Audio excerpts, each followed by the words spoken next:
My girlfriend broke up with me because I could not afford one extra trip to KFC. Yet only an hour later, one of the most powerful women in the apocalypse placed 208.5 grams of gold in front of me for a pack of instant noodles, a can of cola, and several cheap snacks. To obtain that gold, she had to fight her way into an abandoned jewelry store and burn the zombies inside, while the total cost of everything she bought from me was less than 10 yuan. However, I had no intention of stopping there, because I still had another product in my pocket, one capable of making her forget both her pride and her own strength. When I pulled out an ordinary chicken egg and named a new price, the asphalt around the woman burst into flames, and the air trembled with heat. She declared that I had completely lost my mind. But the moment I put the egg back into my pocket, her fury instantly vanished. Wait. Just 1 hour before this scene, neither the gold, the zombies, nor the most powerful customer of my life had existed. It had all begun with a single phone call. Lin Mo, we should break up. My girlfriend Zhang Qian's voice was colder than ice, and there was neither doubt nor regret in her words. I still did not understand what had happened, so I hoarsely asked her why, but all I heard in response was a contemptuous laugh. You still have to ask? Look at yourself. In the 3 years since graduating from university, you have gone through 8 jobs, and now you have been fired again. You have nothing in your pocket, so what kind of future can you give me with this rundown little store? Her voice grew louder and louder. The next month, she had to pay 2,500 yuan in rent and another 8,000 toward her credit card, and I truly could not find even a small fraction of that amount. I am tired of counting every coin before each trip to KFC. Wang Hao has already bought me a car, and his new company is registered in my name. You and I have been living in completely different worlds for a long time, so do not call me again. The line went dead with a series of short beeps, and I slowly lowered myself onto the old folding cot behind the counter. The small store smelled of cheap tobacco, dust, and expired snacks, but it was the last thing I had left. Almost immediately, my phone screen lit up again. This time, the message came from the loan sharks, reminding me that I had only 3 days left. If I did not repay the 350,000 yuan, including interest, they would take the store and cut off one of my arms. When my parents became ill, I borrowed 200,000 yuan for their treatment, but in less than a year, the debt had nearly doubled. I still failed to save my parents, and all they left behind were debts and this store, the place to which they had devoted their entire lives. If the loan sharks took it as well, I would truly have nothing left. I tried to stand up and get some water, but at that moment, the entire building shook. The light from the street lamps outside stretched and began to twist, and then a sharp electrical crack split the air, plunging the entire street into darkness. I grabbed a shelving unit for support, and several packs of instant noodles fell to the floor, but the strangest thing was happening outside, not inside. The asphalt trembled and distorted, and within seconds, the ordinary road in front of the store had become cracked gray concrete. The residential buildings disappeared, replaced by abandoned high-rises with shattered windows and peeling walls. Rusted cars lay scattered across the ruined street like the remains of enormous beasts, while a heavy smell of metal and decay seeped inside through the gaps around the door. A filthy yellow-gray sky hung above the ruins without a moon or stars, as though the entire city had been submerged forever in endless gray darkness. The entire transformation took less than 10 seconds, and I stood frozen in front of the glass door, trying to understand where I was. It could have been a hallucination or the result of a nervous breakdown, but before I could find any explanation, a mechanical signal sounded inside my head. A translucent blue panel appeared before my eyes.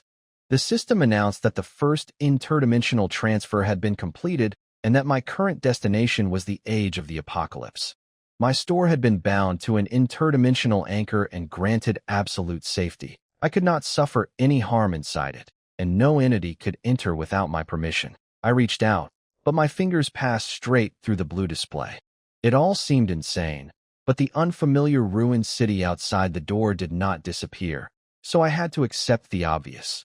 The store truly had been transported to another world, and I had been brought along with it. At that moment, a hoarse howl came from the intersection. I sharply turned my head and saw more than a dozen human figures emerge from the shadow of a ruined building, moving in violent jerks and twisting their joints at unnatural angles.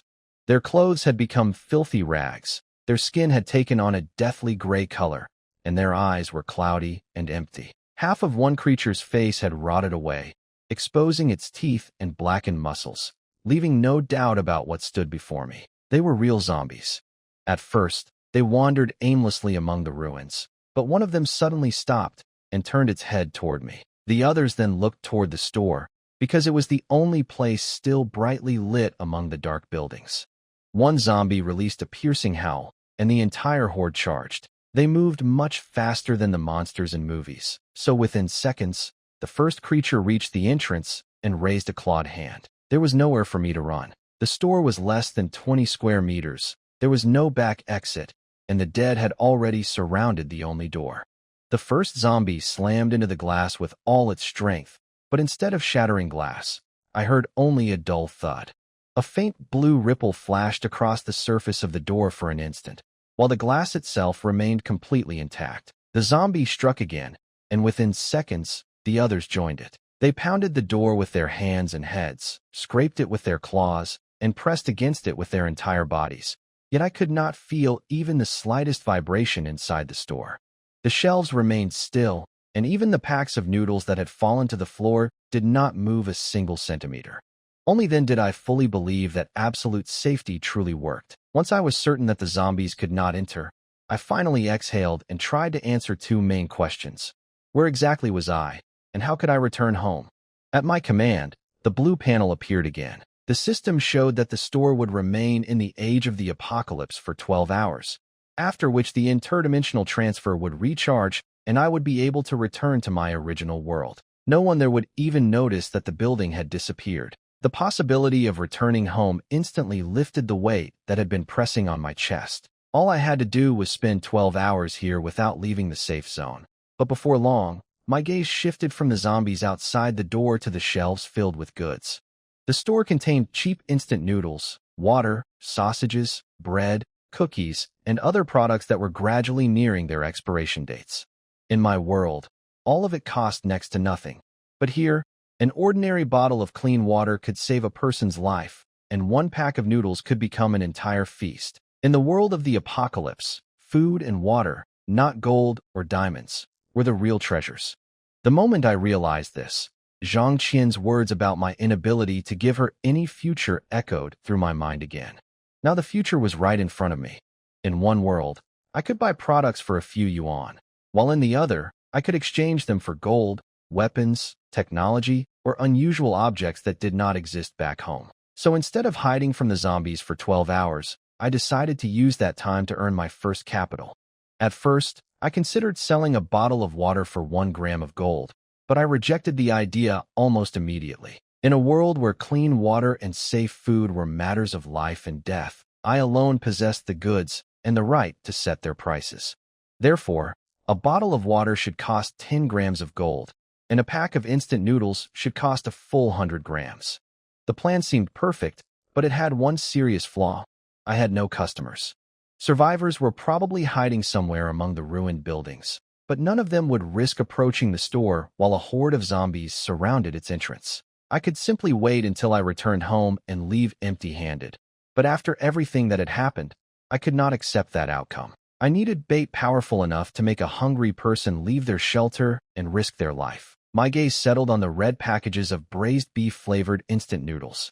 In a world filled with the stench of rust, blood, and decay, the aroma of hot food should be more powerful than any signal.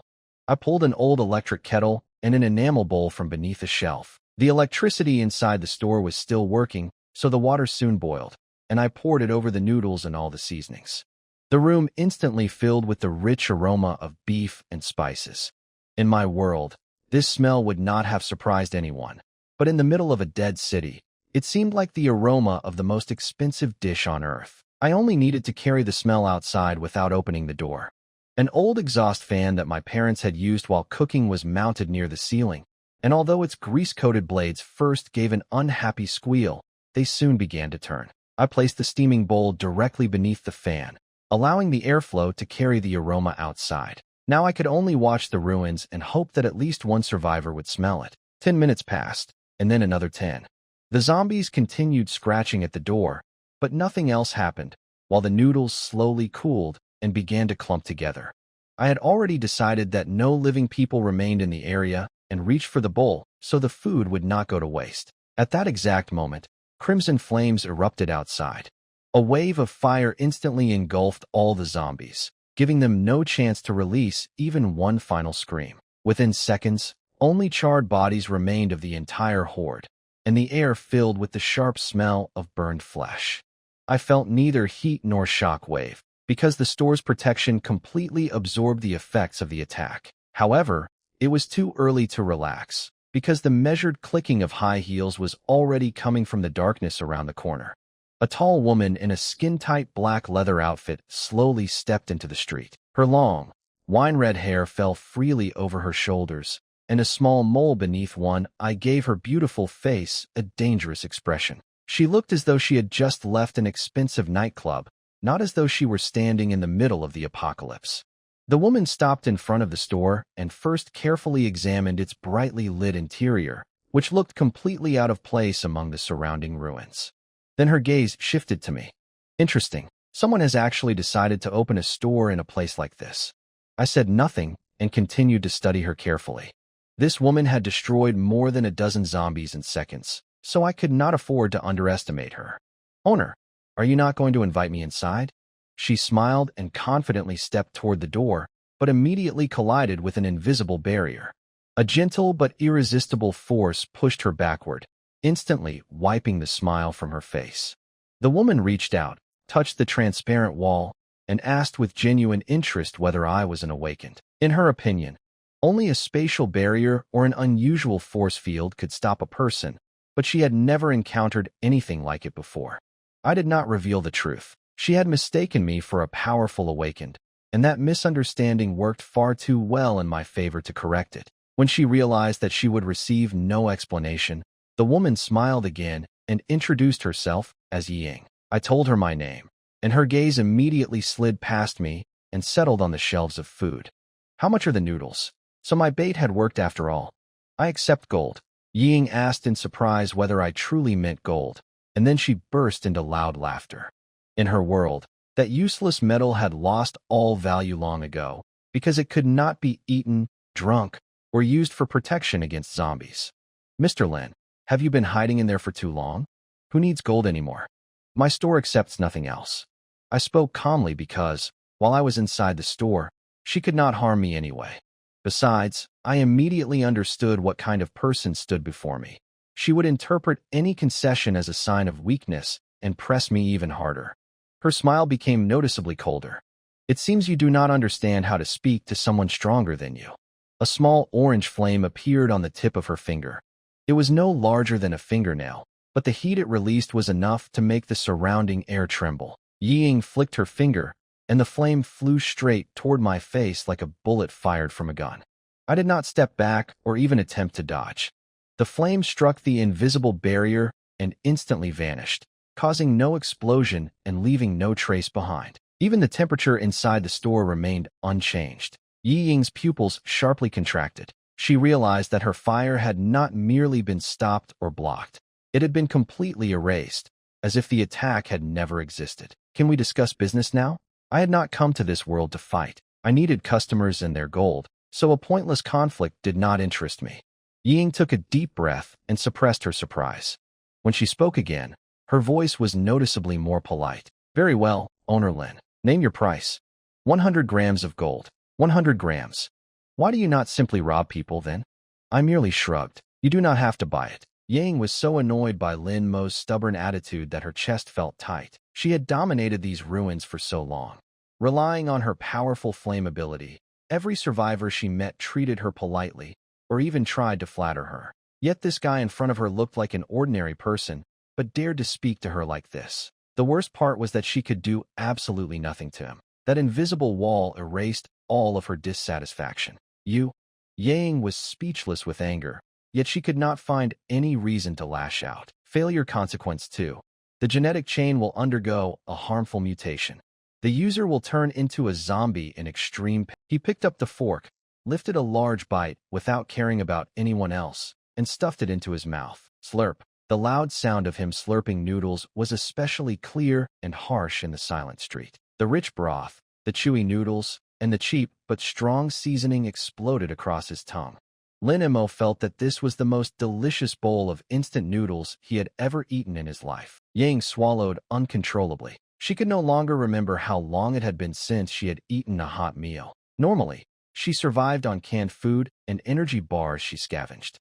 Those things could keep her alive, but they gave her no satisfaction at all. Her stomach let out a soft growl at the worst possible moment. The sound was small, but in this environment it was as loud as thunder.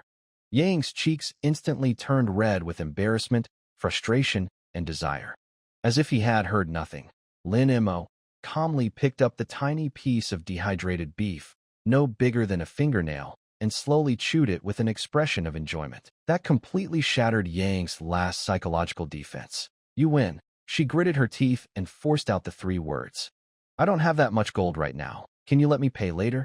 As she said those words, Ye Ying felt her cheeks burning. "Pay later." Lin Mo swallowed the noodles in his mouth and looked at the woman outside as if she were an idiot. "This store does not offer credit." His voice was not loud, but every word was clearly heard, carrying a coldness that sounded completely natural. What a joke! In a world where human lives were worth less than dogs, giving credit was the same as giving things away for free. He was not here to do charity. Besides, he would return in less than 12 hours. Who knew whether Ye Ying could bring the gold back in time? Ye Ying's chest rose and fell violently, and her face turned pale, then flushed. When had she ever suffered such humiliation? If looks could kill, Lin Mo would have already been burned to ashes by her flames 100 times. Lin Mo could not be bothered to look at her anymore. He lowered his head and continued eating the shapeless lump of noodles in the bowl. Finally, Lin Mo finished the last bite of noodles and even drank every drop of the soup clean.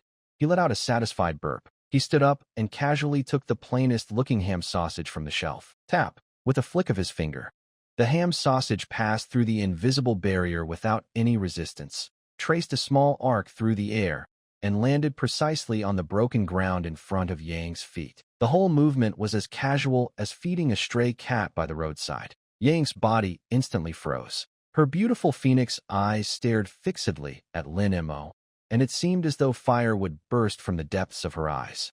This was no longer humiliation. This was naked contempt. Yet the smell of meat mixed with starch and cheap artificial flavoring was like an invisible hand gripping her throat, trapping all of her anger inside so that she could not release it. Her reason told her she should turn around immediately and leave this arrogant man and his strange store far behind. But her body's instincts would not let her move. Lin Mo leaned against the doorframe and calmly watched her without urging her.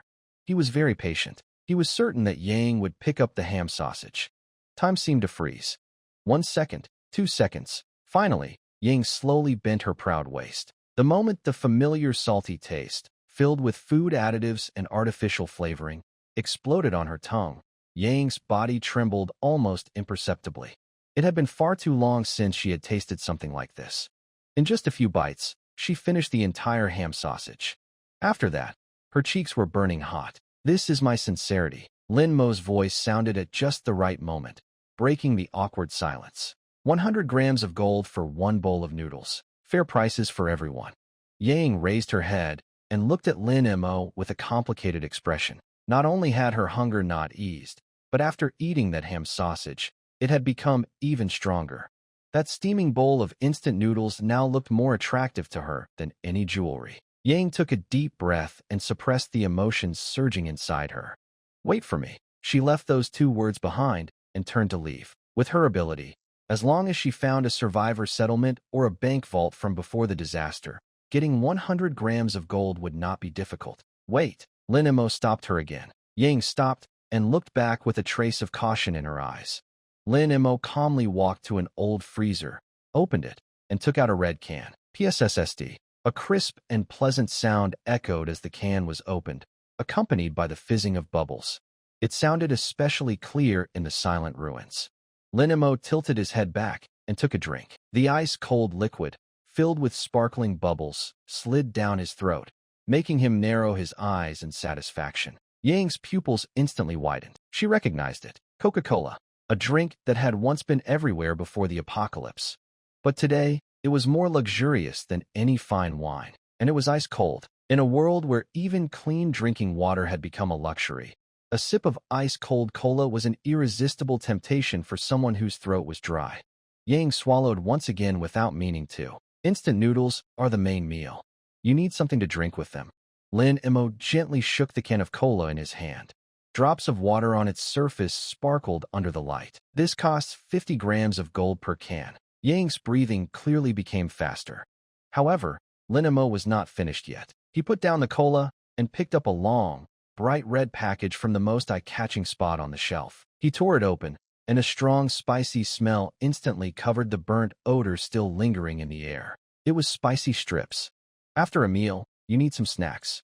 Lin Mo slowly tore off one strip and put it into his mouth. This one is cheap, 30 grams of gold per pack. Ice-cold cola, spicy strips, hot instant noodles. Before the apocalypse, these three things were the cheapest combo at any internet cafe. But now, together, they formed an irresistible temptation for Ye Ying, filled with indulgence and decadence. Ye Ying's fists clenched tightly at her sides until her knuckles cracked. She looked at the man as if she were looking at a devil who understood better than anyone how to manipulate people's hearts. You'd better have enough stock ready. She forced those words through gritted teeth. Without looking at Lin Mo again, her tall figure, carrying an aura of killing intent, disappeared into the darkness at the end of the street. She was going to get gold. Right now? Immediately. Watching the direction where Ye Ying had disappeared, the playful smile at the corner of Lin Mo's mouth lingered for a long time. He was not worried that Ye Ying would never come back. That bowl of instant noodles, that can of cola, that pack of spicy strips. Those things had already become the most primitive hooks. What they firmly hooked was not only her stomach, but also her soul. He leisurely sat back on the folding bed and opened the system panel. Dimensional travel, cooling down, remaining time.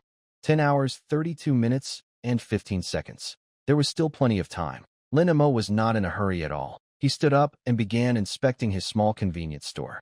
His posture looked exactly like that of a king about to begin his reign, checking an arsenal powerful enough to overturn the world. 10 boxes of Kong Shui Fu instant noodles, 15 boxes of Waha bottled water, spicy strips, ham sausages, sunflower seeds, peanuts, everything was there. These cheap products had barely been enough to make a living in his original world, but now they had become his greatest bargaining chips, capable of shaking this world. He even found half a tray of eggs in the freezer in the corner. He had bought them before to boil for himself and save money. There were 5 left. Looking at those completely ordinary eggs, the familiar devilish smile appeared on Lin Mo's face again. A brilliant new idea was born in his mind. More than an hour later, just as Lin Mo was about to fall asleep, a dull explosion suddenly came from the darkness in the distant streets. It sounded like something heavy made of metal being violently torn apart. Lin Mo immediately became alert and walked to the door to look outside. Before long, the tall figure in red appeared again, moving as fast as a ghost. Ye Ying had returned. She looked a little disheveled. Her tight leather outfit was covered with dust, and her breathing was slightly hurried, showing that she had just gone through quite a bit of trouble. But in her hand was a heavy black cloth bag. Bang! She casually threw the bag in front of the convenience store. It hit the concrete ground with the dull sound of metal colliding. 200 grams of gold. Not a gram less. Ye Ying's voice carried a trace of fatigue that she could not hide. But even more, it was filled with impatient desire. Where's the food? Lin Mo did not take out the goods immediately. His eyes fell on the cloth bag. He could not go outside. How was he supposed to inspect it? As if sensing his thoughts, the cold mechanical voice sounded in his mind again. A designated item outside the store has been detected. Do you allow this item to enter the safe zone in one direction?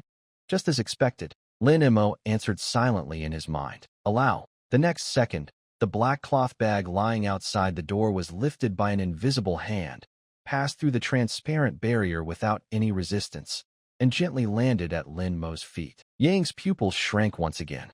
This ability to move objects through the air once again refreshed her understanding of Lin Mo. This man was even more mysterious than she had imagined. Lin Mo bent down and opened the bag. Inside were no gold bars, only thick gold necklaces and deformed gold rings, covered with dust and reflecting the light. He took a small electronic scale from under the counter, turned it on, reset it to 0, and poured all the gold onto it. The number on the display changed rapidly before finally stopping. 208.5 gram. Lin Mo nodded in satisfaction. The loan shark debt that had troubled him for so long had been reduced by 1/3 in an instant, and his cost had only been one bowl of instant noodles, one can of cola, and one pack of spicy strips. This was not just huge profit. It was practically printing money out of thin air. The food. Outside the door, Yang's voice had become obviously impatient. The faint smell of food was turning into countless ants, crazily eating away at both her mind and her stomach. Lin Mo slowly walked back to the shelf. He took out one pack of Kong Shuifu braised beef instant noodles, one can of ice-cold cola, and one pack of spicy strips. Then, right in front of Yang, he boiled another kettle of water. Steam rose into the air. He slowly tore open the package and put the noodle block and every seasoning packet into the enamel bowl. The moment the boiling water poured into the bowl, that overpowering smell exploded through the air once again. Yang felt that the saliva in her mouth had completely overflowed. Holding the steaming bowl of instant noodles, Lin Mo walked to the door. Just as Yang thought he was about to hand it over, Lin Mo suddenly stopped. His other hand reached into his pocket, and as if performing a magic trick, he pulled something out. A brown, round egg. In these ruins, where even living creatures were rare, a fresh egg was worth no less than a diamond. No, it was worth 10,000 times more than a diamond. Yang's breathing completely stopped. She stared fixedly at the egg. For the first time, her beautiful phoenix eyes were filled with pure shock and desire. Lin Mo looked up and gave the woman standing frozen at the door a smile that could make even gods and demons tremble. "Miss, would you like to add an egg?" Yang's whole body instantly tensed. Every defense, every bit of pride, every disguise. They were all shattered by that egg and those words. Her voice was so hoarse that it barely sounded like her own. "How much?" Lin Mo slowly rubbed the smooth eggshell with his fingertips, as if admiring a priceless treasure. He looked up and quietly spoke a few words. 50 grams of gold. Are you crazy?" Yang instantly exploded with anger. Her wine-red hair moved without any wind, and a scorching wave of heat burst out from her body. 50 grams of gold for one egg. Why don't you just rob me? She had just cleared more than a dozen zombies from an abandoned jewelry store to gather this much gold. And now, one egg would cost her 50 grams? This was not extortion. This was taking her life. Lin Mo completely ignored the overwhelming anger and scorching heat coming from her. He did not even raise an eyebrow. He simply said calmly, "You don't have to add one. This store's eggs are only sold to those who are meant to have them. If you think it's too expensive, then forget it." After saying that, he pretended to put the egg, which seemed to contain all the goodness in the world, back into his pocket. "Wait!" Yang almost shouted as the words burst out of her mouth. Lin Mo stopped moving and calmly looked at Yang, wearing the kind of smile that made her grit her teeth with hatred. He said nothing, but his expression had already said everything. The choice was hers. Yang had never felt so frustrated before. As a powerful flame awakened, she was used to crushing everything with absolute power and forcing others to submit. But before this small store and that invisible wall, all her power had become a joke. Yang's voice was hoarse. She wanted to say, "I don't want it anymore." But the desire rising in her throat blocked all her words. It was not only hunger. It was a longing for a normal life, something that could let a person temporarily escape this damned apocalyptic world. Yang closed her eyes. When she opened them again, the flames in her eyes had gone out, leaving only calmness. She reached into an unremarkable small leather pouch at her waist. A moment later, she opened her palm. A gray-white crystal the size of a pigeon egg, covered with irregular patterns, lay quietly in the palm of her black-gloved hand. Inside the crystal, a faint dark light seemed to move slowly, giving off a strange aura that was difficult to describe. "I don't have any more gold for now." Yang's voice regained some calmness. "Use this in exchange for your egg." Lin Mo raised an eyebrow. What was this thing? A stone? What he needed now was hard currency that could repay his debt, not some strange object of unknown origin. "This store only accepts gold." Lin Mo refused without thinking. The moment he finished speaking, the familiar light blue screen suddenly appeared before his eyes. This time, the words on it made his heart skip a beat. "Warning. A high-energy substance has been detected. Identifying. Item. Beginner zombie crystal cord. Value assessment. A core strategic resource of this dimensional world and a highly valuable supernatural item. It is strongly recommended that you complete this transaction. Lin Mo's mind buzzed and went blank. He had still been thinking about how to exchange instant noodles for gold and fill the 350,000 yuan hole. But the system directly told him that he had been wrong. This ordinary-looking broken stone was the true diamond of this world. The purpose of the convenience store was not simply to let him resell goods for gold and make a small fortune. It was for these crystal cores.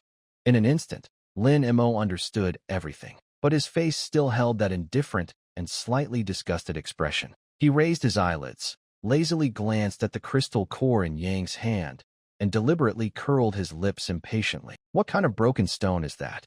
It looks disgusting. Yang's expression instantly darkened, and her hand suddenly clenched. This is a crystal core from a zombie's brain. It is necessary for an awakened to cultivate. Compared with its value, gold is not even worthy of carrying its shoes. Oh, Lin Mo's expression did not change, but huge waves were already rising in his heart. So that was it. This thing was actually the spirit stone of this world. He forcefully suppressed his wildly beating heart and slowly dragged out his words. I'm only a convenience store owner. What use would I have for this thing? You. Yang trembled with anger, and the scorching heat around her began surging uncontrollably again. This man was not only stubborn, but also blind to value. Lin Mo watched as she looked ready to explode on the spot. Only then did he pretend to be extremely annoyed and sigh helplessly. Fine, fine. Since you are so sincere, I'll make an exception this time. As soon as he finished speaking, he silently said in his mind, collect. The crystal core instantly disappeared from Yang's palm. The next second, it appeared in Lin Mo's hand. It felt cold and was as hard as jade. Lin Mo did not even look at the priceless crystal core again.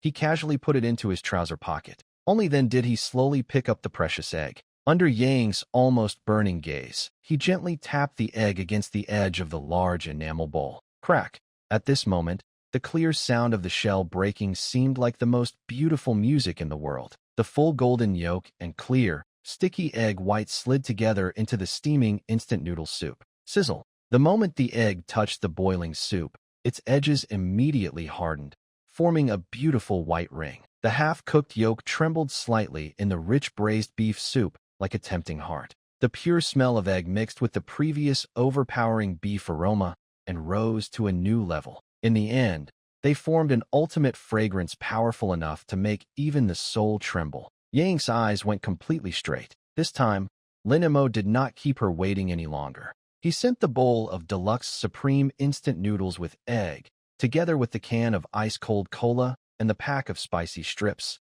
through the invisible barrier and placed them before Yang. Yang almost snatched the bowl and held it tightly in her arms. She did not even have time to look at the can of cola or the spicy strips. All her attention was completely drawn to the bowl of noodles, especially the trembling, perfect, golden fried egg in the middle. She picked up the fork and carefully pierced the half-cooked yolk as if performing some sacred ritual. The golden liquid slowly flowed out like lava and instantly mixed with the bright red soup. She impatiently lifted a large forkful of noodles covered in egg and soup. Without even blowing on them, she stuffed them directly into her mouth. A deeply satisfied sigh, carrying a hint of tears, escaped her mouth. At that moment, she was no longer the decisive apocalyptic queen who purified everything with flames. She was only an ordinary woman who had been hungry for far too long and had finally eaten the food she had dreamed of. She ate in large mouthfuls, not caring even when the hot soup splashed onto her smooth chin and neck. She finished the noodles and drank all the soup, not even leaving the chopped green onions at the bottom of the bowl. Then she opened the can of ice-cold cola, raised her head, and drank it all with loud gulps.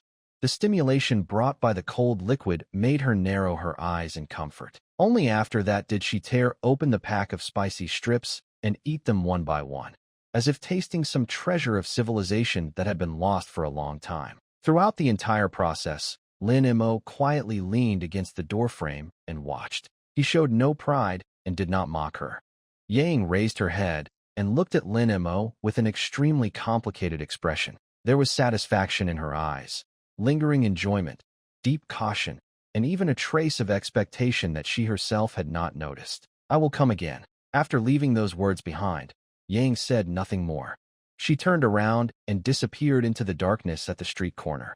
Lin Mo watched the direction in which she had left, and the corners of his mouth rose slightly. He knew Ye Ying would definitely return. He turned off the exhaust fan and sat back down on the creaking folding bed. Lin Mo took the cold, hard crystal core out of his pocket. He wanted to see exactly what this thing could bring him. Lin Mo held the gray-white crystal core in his palm. It felt cold and hard. The irregular patterns on its surface gave him a strange feeling that he could not describe. "System, analyze this thing," he silently said in his mind. The light blue screen appeared in response. Item: Beginner Zombie Crystal Core. Effect: contains a small amount of chaotic dimensional energy. It can be used to break the human genetic lock and has a certain chance of turning the user into an awakened. Warning: this energy is extremely unstable. The absorption process will cause a violent impact on the user's genetic chain. Failure consequence 1. The genetic chain will completely collapse, and the user will immediately break down into basic particles. In simple terms, the user will disappear from the world. Failure consequence 2. The genetic chain will undergo a harmful mutation. The user will turn into a zombie in extreme pain, and the process cannot be reversed. Overall assessment: the success rate is below 1%. This is a high-risk supernatural item. Lin Mo's hand shook, and he almost threw the crystal core away. What the hell was this? A success rate below 1%? If he failed, he would either die or turn into one of those monsters outside that were neither human nor ghost. How was this an opportunity? This was clearly a one-way ticket to hell. A chill rushed from the soles of his feet to the top of his head. The cold stone in his hand now seemed to have turned into a red-hot iron. That woman named Ye Ying had gained her terrifying flame ability through this method, where she had almost no chance of surviving. Cold sweat appeared on Lin Mo's back. He suddenly remembered the system's earlier message. "It is strongly recommended that you complete this transaction." Did this system want him dead? The moment that thought appeared, the words on the screen refreshed again. The host has been detected touching a high-risk supernatural item. The absolute safety feature of the dimensional convenience store has been detected as active. Within the store, the host is immune to all forms of harm, including but not limited to physical damage, energy impact, mental corruption, genetic collapse, harmful mutation. Conclusion: if the host absorbs the crystal core and fails to awaken, there will be no negative effects. Lin Mo's breathing suddenly stopped. He stared fixedly at the final lines, reading them word by word. He checked them 3 times before he finally understood what they meant. Immune to genetic collapse? Immune to harmful mutation? Failure would have no negative effects? After more than 10 seconds of complete silence, ha ha ha, Lin Mo could no longer hold himself back and let out a low, crazed laugh. The fear and lingering shock from before were completely swept away by an even greater wave of wild joy. How was this a near-certain death? For him, it was zero risk and high reward. He looked at the crystal core in his hand. His eyes were no longer looking at a dangerous stone, but at a door leading to a new world. No wonder the system had told him to make the trade. What could gold do? Pay off the loan shark debt. And then what? Continue guarding this broken store and remain an ordinary person who could barely survive in his original world? Even if dimensional travel allowed him to gain endless wealth, so what? This crystal core could turn him into someone powerful like Ye Ying. In this apocalyptic world, and even in his original world, strength was the true hard currency. Lin Mo's chest rose and fell violently. His blood flowed so quickly that his cheeks became hot. He could no longer wait. How do I use it? Swallow it directly. The system's answer was simple and direct. Swallow it. Lin Mo lowered his head and looked at the pigeon egg-sized crystal core in his hand. His brows tightened into a knot. No matter how he looked at it, this thing did not seem edible. But when he remembered Ye Ying summoning flames out of thin air, the last trace of hesitation in his heart disappeared. He hardened his heart, closed his eyes, and directly stuffed the cold crystal core into his mouth. It did not feel as hard as he expected. The crystal core melted the moment it entered his mouth, turning into a cold liquid with a strong rusty taste that slid down his throat and into his stomach. The next second, ugh! Lin Mo let out a suppressed groan of pain, and his whole body suddenly curled up like a shrimp. An indescribable pain exploded from his abdomen and instantly swept through his entire body. It felt as if hundreds of millions of red-hot steel needles were crazily piercing and stirring through every cell in his body. His bones cried out, his muscles tore apart, and even his blood seemed to boil. Under the intense pain, Lin Mo fell headfirst onto the floor. His body convulsed violently beyond his control, the veins on his forehead bulged, and his eyes became bloodshot. He felt like a living person who had been thrown into a meat grinder and was being crushed inch by inch. But strangely, in this extreme pain that would have broken anyone's mind, his consciousness remained slightly clear. He could clearly feel his body falling apart, but he could also clearly feel a gentle yet powerful force surrounding him, forcibly pulling the cells that were about to collapse back into place again and again. Was this absolute safety? He repeatedly moved along the edge of destruction, but would never truly fall over it. He did not know how much time passed. Perhaps it was 1 minute, or perhaps it was a century. The heart-rending pain finally faded like the tide. Lin Mo lay weakly on the floor, his whole body soaked in sweat. He looked like a dead fish that had just been pulled out of the water, gasping heavily. It took him a full 2 minutes before he barely managed to support himself against the shelf and stand up. Creak! A handprint was crushed into the shelf. Lin Mo froze. He swung his fist and felt that his entire body was filled with endless strength. Is this what it means to be an awakened? What terrifying strength! Lin Mo was extremely excited. Then he thought of how Ye Ying could summon flames. Copying Ye Ying, he stretched out a finger and silently called in his mind, "Fire! Flame! Fire!" There was not even a fart at his fingertip. Lin Mo's face darkened. Had he failed? He had suffered so much pain. But aside from becoming stronger, there was no other effect. Although that was still a gain, it was completely different from what he had expected. The more Lin Mo thought about it, the angrier he became. He punched the shelf beside him. Buzz! The moment his fist landed, something strange happened. The metal shelf, together with the 7 or 8 packs of spicy strips placed on it, disappeared into thin air before his eyes. It was not that they moved too quickly to be seen. They had literally disappeared into thin air. Only an empty space remained where they had been. What was happening now?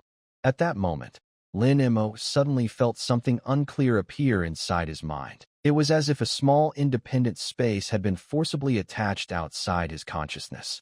Inside that space, the vanished shelf and the spicy strips on it were quietly floating. With a thought from Lin Mo, clatter! The missing shelf appeared out of thin air again and returned to its original place, completely unharmed. Not even a speck of dust had fallen. He reached out again toward a pack of spicy strips on the shelf. A thought flashed through his mind. Store. The pack of spicy strips disappeared before his eyes and appeared inside the dark, independent space. Take out. The spicy strips instantly returned to his palm. Lin Mo's breathing gradually became faster. He immediately called out the system screen and stared fixedly at the information on it. Awakened. Lin Mo. Awakened ability, dimensional storage. Current capacity, 1 cubic meter. Note, isolated from space and time. Items can be stored and retrieved through thought. He had succeeded. Dimensional storage. Isolated from space and time, with items stored and retrieved through thought. Lin Mo repeatedly stored and took out a pack of spicy strips. The expression on his face gradually changed from wild joy to deep thought. He lowered his head and looked at his fist, then felt the endless power flowing through his body. This was true wealth. Gold could only solve his debt crisis 3 days later. But the power brought by the crystal core could completely free him from the fate of being at the mercy of others. The system telling him to exchange for the crystal core was definitely not a random kind reminder. It was showing him a true path, a path toward the supernatural and becoming strong. Lin Mo looked at the light blue screen again. Dimensional travel, cooling down, remaining time, 8 hours, 55 minutes, and 21 seconds. There were less than 9 hours left. When the time was up, he would be transported back to his original world. When would the next dimensional travel happen? Would he come to this world again? If he went to a new world without zombies or crystal cores, how would he improve his awakened ability? There were too many unknown variables. He could not place all his hopes on Ye Ying alone. That woman was strong, but she was also very clever. Once she fully realized what was happening, the price of the next trade would probably not be so easy to negotiate. Before leaving, he had to store as many crystal cores as possible. Lin Mo looked around the small store. The smell of 1 bowl of instant noodles had attracted Ye Ying. Then what if he increased that smell 10 times or 100 times? A bold plan quickly took shape in Lin Mo's mind. He no longer hesitated. He directly pulled out a larger cardboard box from the bottom of the shelf. Inside was a large electric cooking pot that he had bought wholesale to meet a minimum order amount. He had never used it before. He tore open the packaging and wiped the brand new pot clean. Then he did something so extravagant in this world that it would drive any survivor crazy. He opened bottle after bottle of brand new Waha bottled water and poured all the clear liquid into the pot. 1 bottle, 2 bottles. He poured in a full 10 bottles before the electric pot was barely filled. Then he brought over an entire box of Kong Shui Fu braised beef instant noodles. He violently tore open the packages. Without even looking, he threw the noodle blocks, seasoning packets, vegetable packets, and sauce packets into the pot all at once.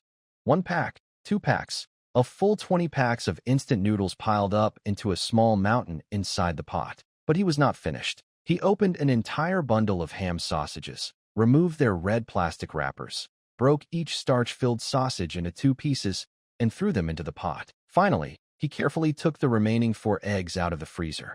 These were his final trump cards.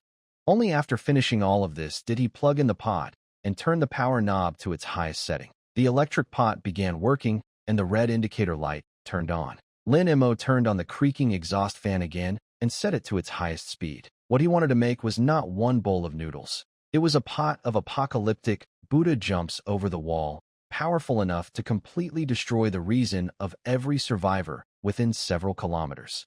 He wanted this overpowering smell to become an invisible net. He would catch every hidden fish in these ruins, no matter how large or small, all at once.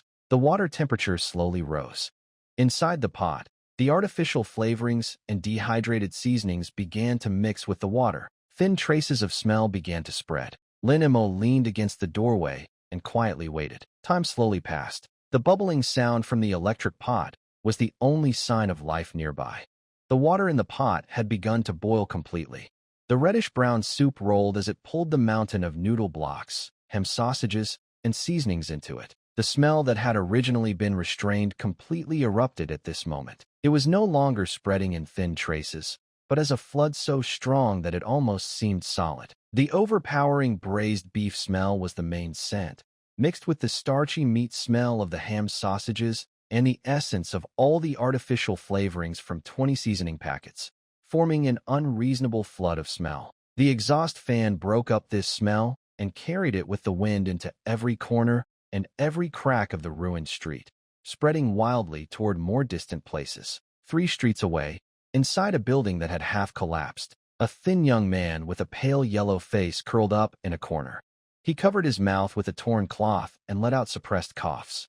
Beside him, a middle-aged man wearing a worn jacket, with a terrible knife scar on his face, carefully wiped the barrel of a semi-automatic rifle with a dirty cloth. "Brother Hu, Xiaoyu's injury is getting worse. If we still can't find medicine, he may." A young man wearing glasses, who looked refined and gentle, walked over with a worried expression. The scar-faced man called Brother Hu stopped moving. He raised his head, his eyes filled with exhaustion and gloom. "I know. Their team had once had more than 10 people, but now only the 3 of them remained. They had run out of food long ago, and medicine was even more impossible to obtain. They had searched this area countless times. Apart from increasingly vicious zombies, they could find nothing. Despair covered the entire space." Just then, an indescribable smell suddenly drifted inside. At first, it was only a faint trace, making them wonder whether it was an illusion. "What is that smell?" The man with glasses adjusted his frames, sounding uncertain. "It seems like meat." The eyes of the young man called Xiaolu, which had been dull before, suddenly released a frightening light. The scar-faced Brother Hu said nothing. He suddenly stood up, rushed to the drafty doorway in a few steps, and greedily smelled the air. It was not an illusion. There really was a smell, and it was becoming stronger at an astonishing speed. They quickly recognized what it was. Instant noodles.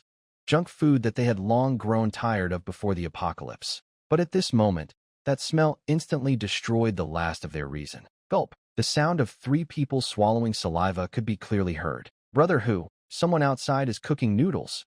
Xiaolu struggled to stand up, his voice trembling violently with excitement. "Shut up," Brother Hu growled, but the struggle on his face was stronger than anyone else's.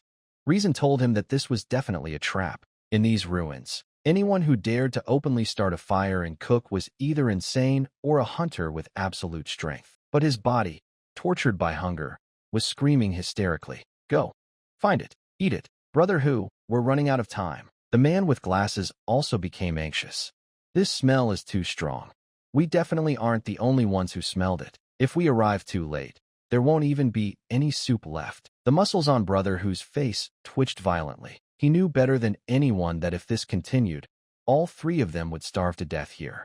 If they took the risk, they might still have a chance to survive. In the end, the struggle in his eyes was completely replaced by ruthlessness. "Let's go."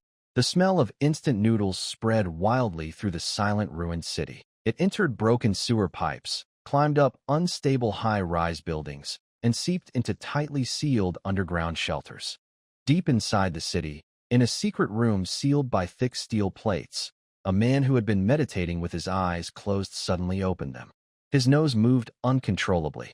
In different corners, the surviving people who were barely holding on, whether strong or weak, felt the most primitive fire in their stomachs awaken the moment they smelled it. Hunger. Hunger strong enough to burn away reason. "Hurry." Brother Hu lowered his body and moved quickly along a broken low wall. His movements were fast and cautious. His eyes, sharpened by the apocalypse and filled with fierceness, constantly scanned every corner where danger might be hiding. The man with glasses and Xiaolu followed closely behind. Both held guns and nervously protected the sides. The smell grew stronger and stronger, making it difficult for them to fully concentrate. They wanted to eat. They wanted it too badly. They had never wanted a bowl of instant noodles so much before. "Brother Hu, it's right ahead." The man with glasses suppressed the trembling in his voice and pointed toward the street corner. The source of the smell was there. The three exchanged looks, slowed down, and silently moved closer. Behind the wall was a relatively open small square. At the end of the square, a bright white light shone inside a small store. In this city swallowed by darkness, that light looked both strange and warm. The smell, so thick that it almost seemed solid, was coming from that store. Through the open door, they could clearly see a huge electric cooking pot placed near the entrance. Reddish-brown soup boiled violently inside, while golden noodles and red ham sausages rose and sank in it. A young man wearing casual clothes lazily leaned against the doorframe.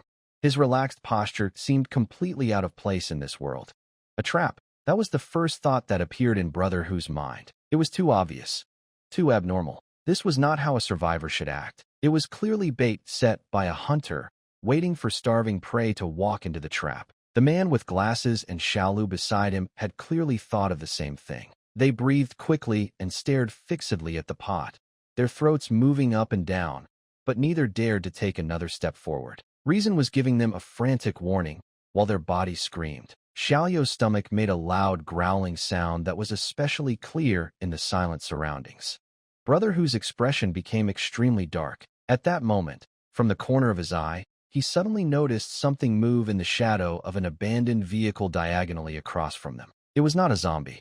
A tall, thin man wearing a black coat was lying there in a hidden position. The man seemed to notice Brother Hu watching him. His body stiffened slightly. Then he slowly raised his head and made a gesture telling Brother Hu to stay silent. Brother Hu's heart sank heavily. They were not the only ones.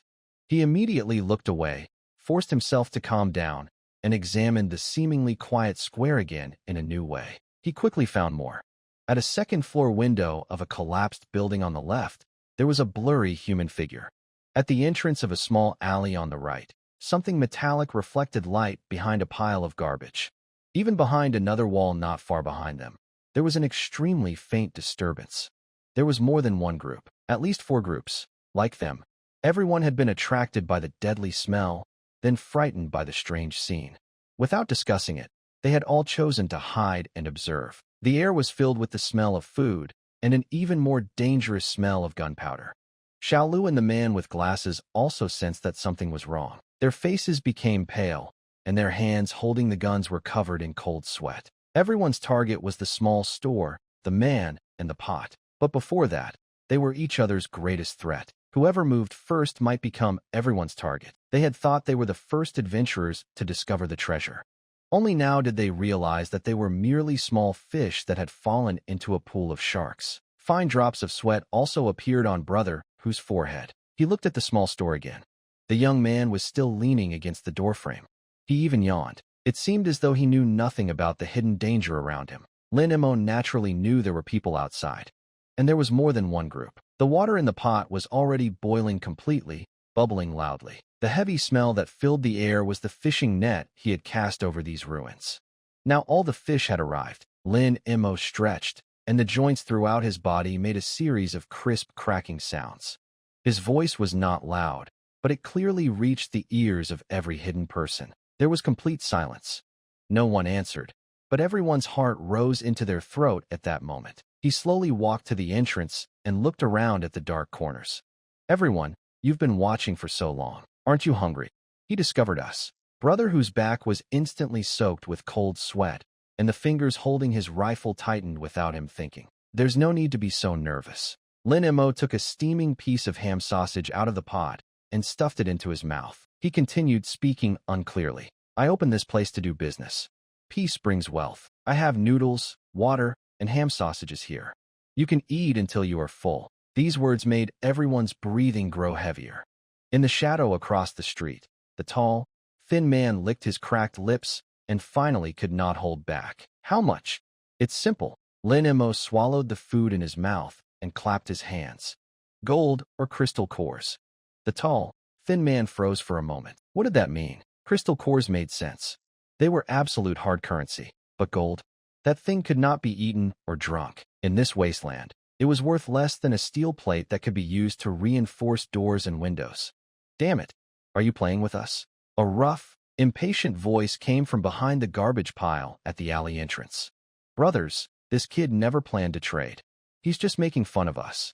Let's attack together, kill him, and divide everything in the pot equally. The moment those words were spoken, the atmosphere became even stranger and more dangerous. Invisible killing intent began to spread as the different groups quickly weighed their choices. But Lin Mo remained completely calm. He even picked up another forkful of noodles, blew on it, and slowly rolled it around the fork. Without raising his head, he softly spoke toward the darkness. You can try, but let me make this clear first.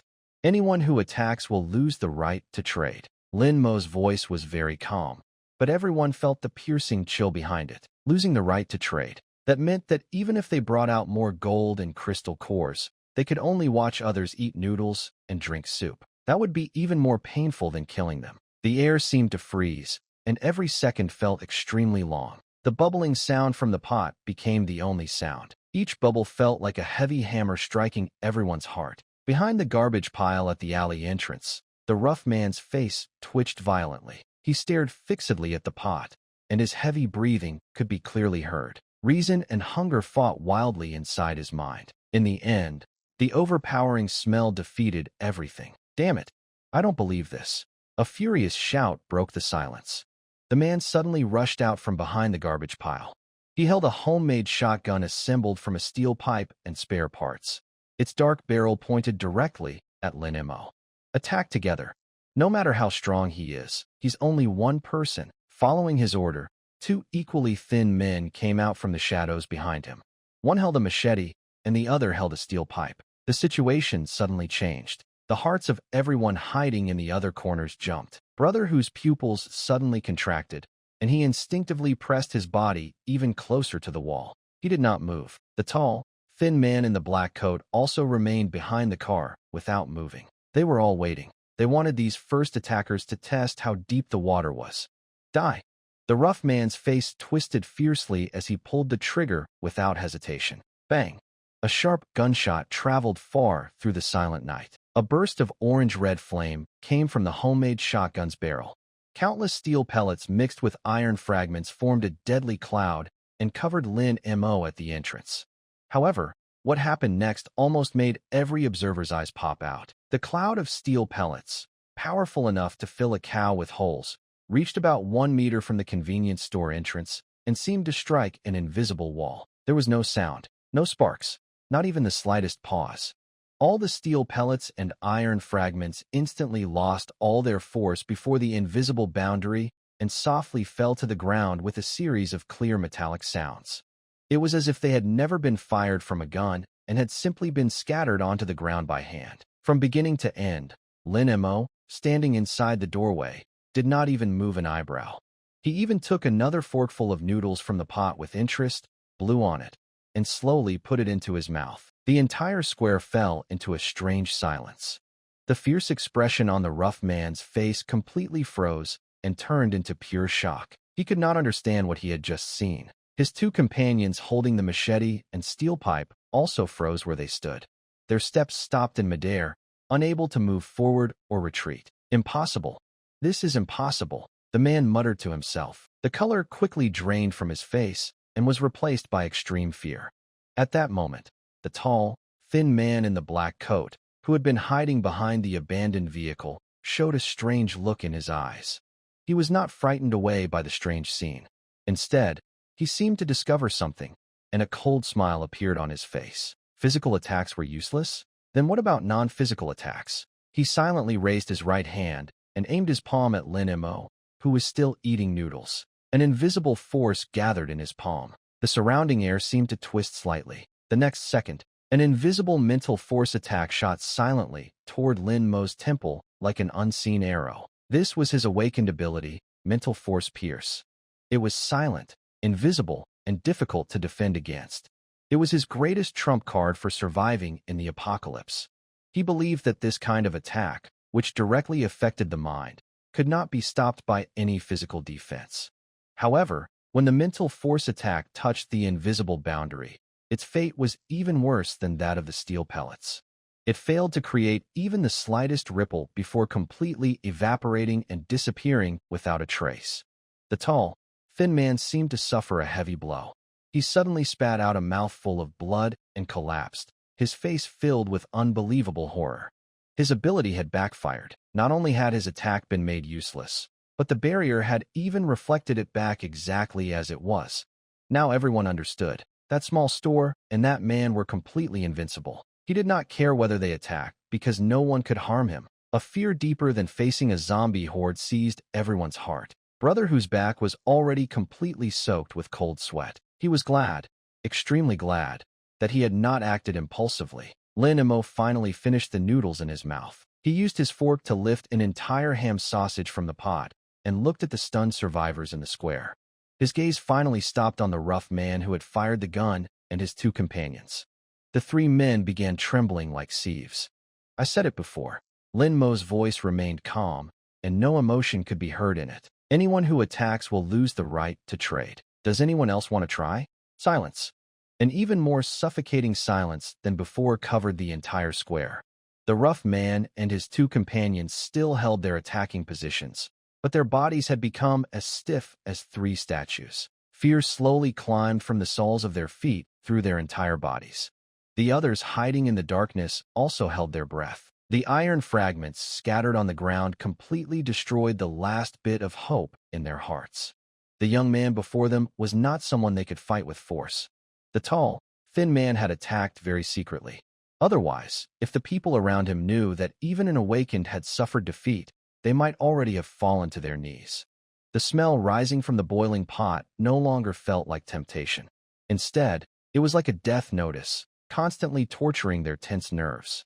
Lin Mo finished the ham sausage, then casually stirred the pot with his fork, making the smell even stronger. He did nothing, yet everyone felt an invisible pressure. Just as the tense atmosphere was about to drive everyone mad. Click, click, click. A clear and rhythmic sound of high heels came from deep within the dark streets, slowly drawing closer. In these ruins, the sound was even more unusual than gunfire.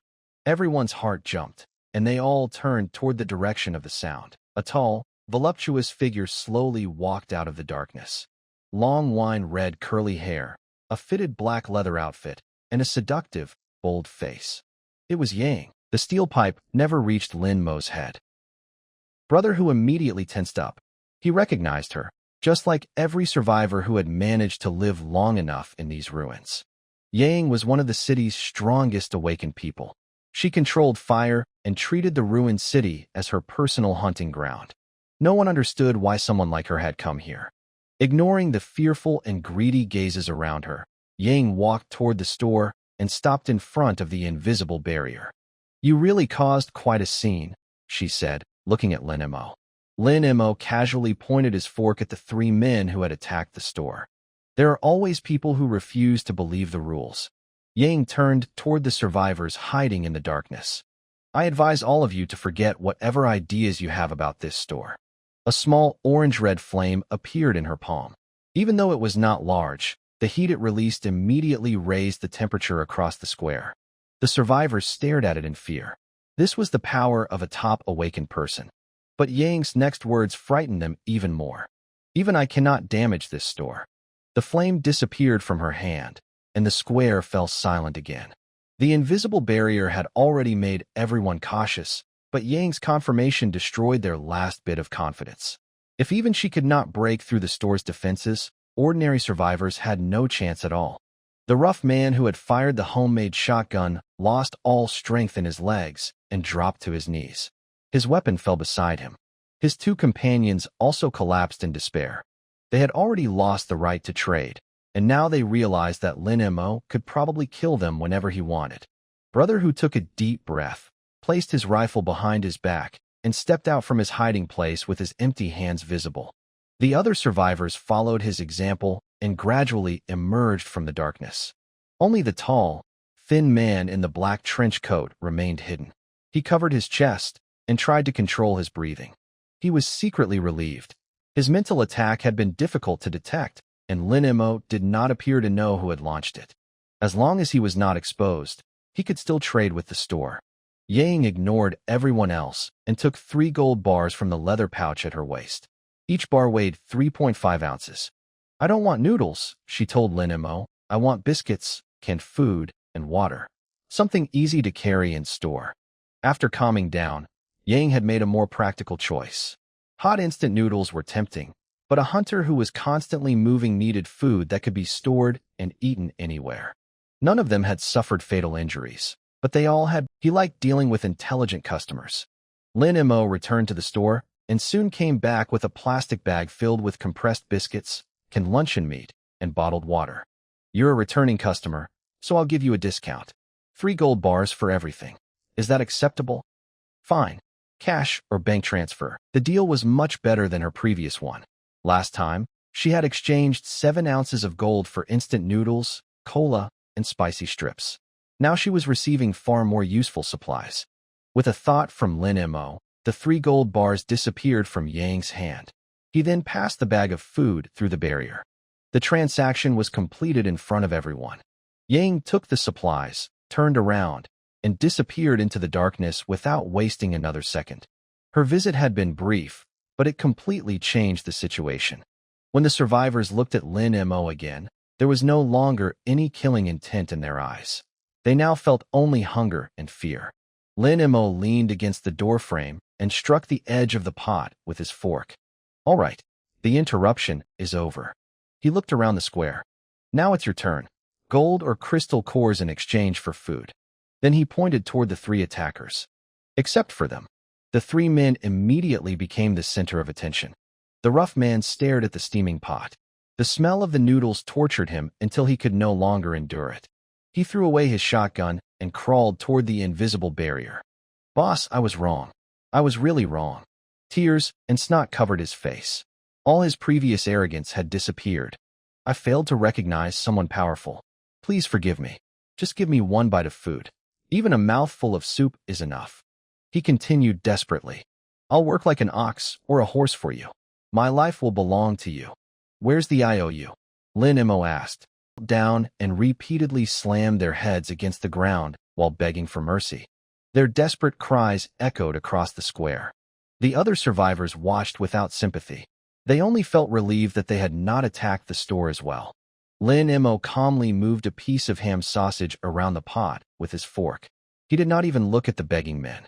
I already told you, he finally said. Anyone who attacks the store loses the right to trade. The rough man froze. He had already thrown away his weapon, knelt down, and abandoned all his dignity. Yet Lin Mo still refused to give him another chance. Only now did he understand that the store's rules could not be changed through begging. Lin Mo ignored the 3 men and looked at the other survivors. Who wants to trade? Brother Hu immediately stepped forward.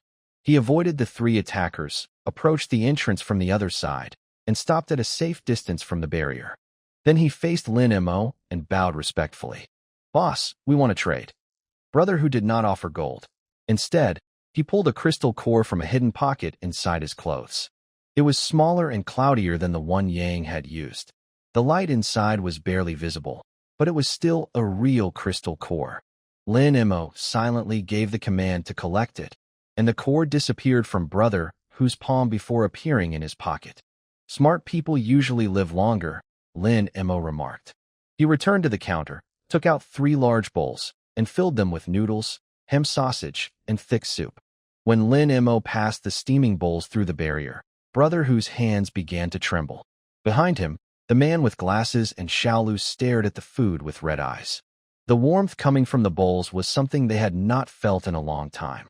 "Thank you, boss." Brother who bowed respectfully before leading his 2 companions back behind the low wall. The 3 men immediately began eating. They did not completely lose control, but they still finished the noodles at an incredible speed. They buried their faces in the bowls and ignored the scalding soup running down their mouths. For them, this food proved that they were still alive. After seeing Brother who complete the trade safely, the remaining survivors could no longer hold themselves back. "Boss, I want to trade. I have crystal cores." The crowd quickly became restless. The tall, thin man in the black trench coat also emerged from the darkness.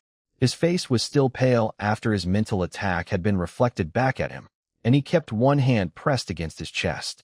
He did not dare look directly at Lin Mo. With trembling hands, he took out 2 crystal cores.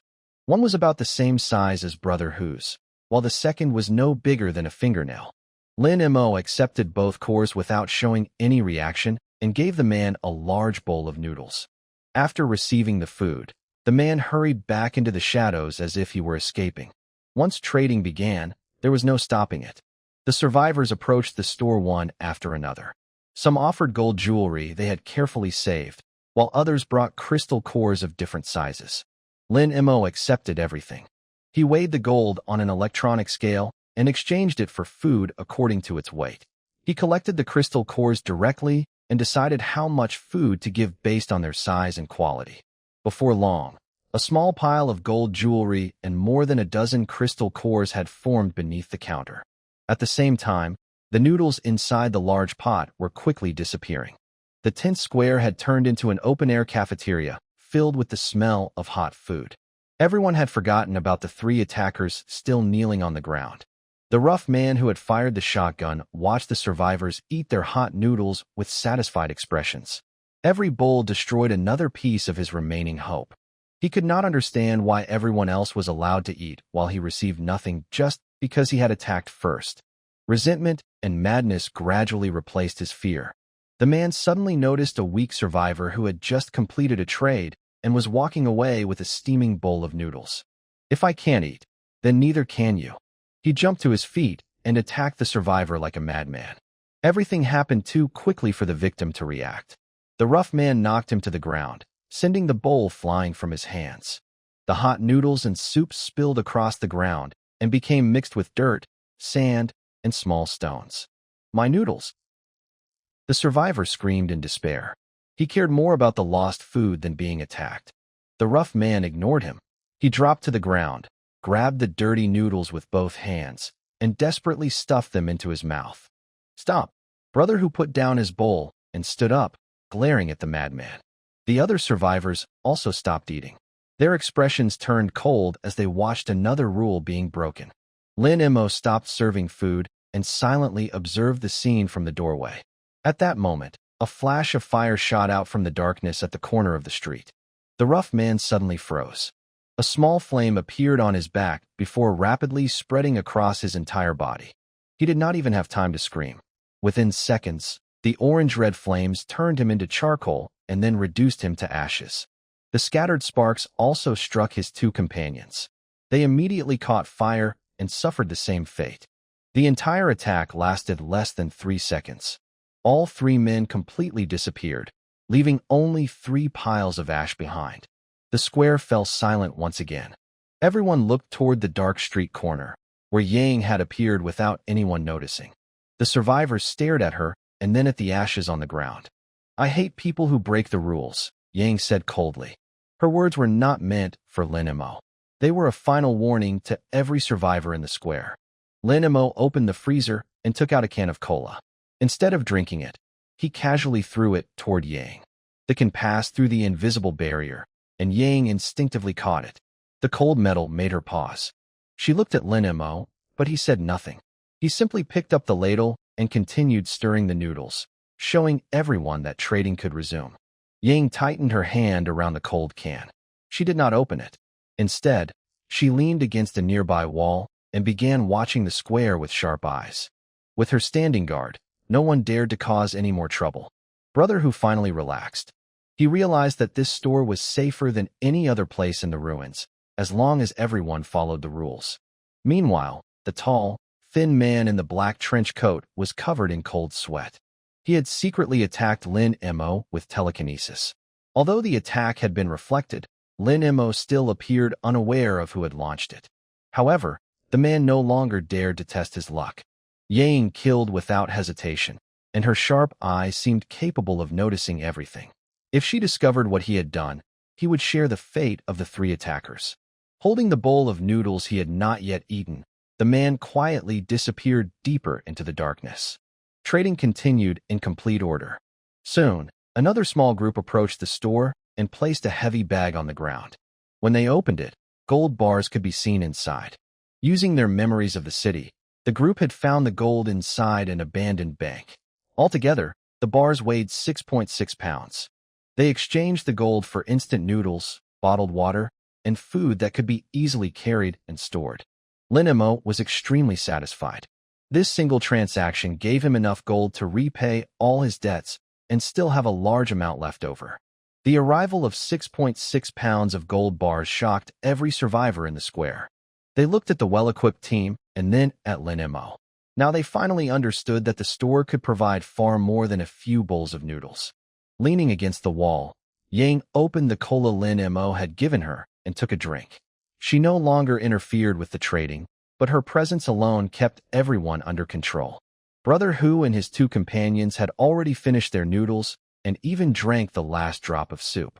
Instead of leaving, they moved deeper into the shadows and continued watching the impossible scene unfolding before them. A small, thin man suddenly pushed through the crowd. "Boss, I have this." He took out a velvet jewelry box and opened it, revealing a diamond ring almost the size of a pigeon egg. This used to be worth as much as a house. Lin Mo barely glanced at it. "I don't accept diamonds. Only gold or crystal cores."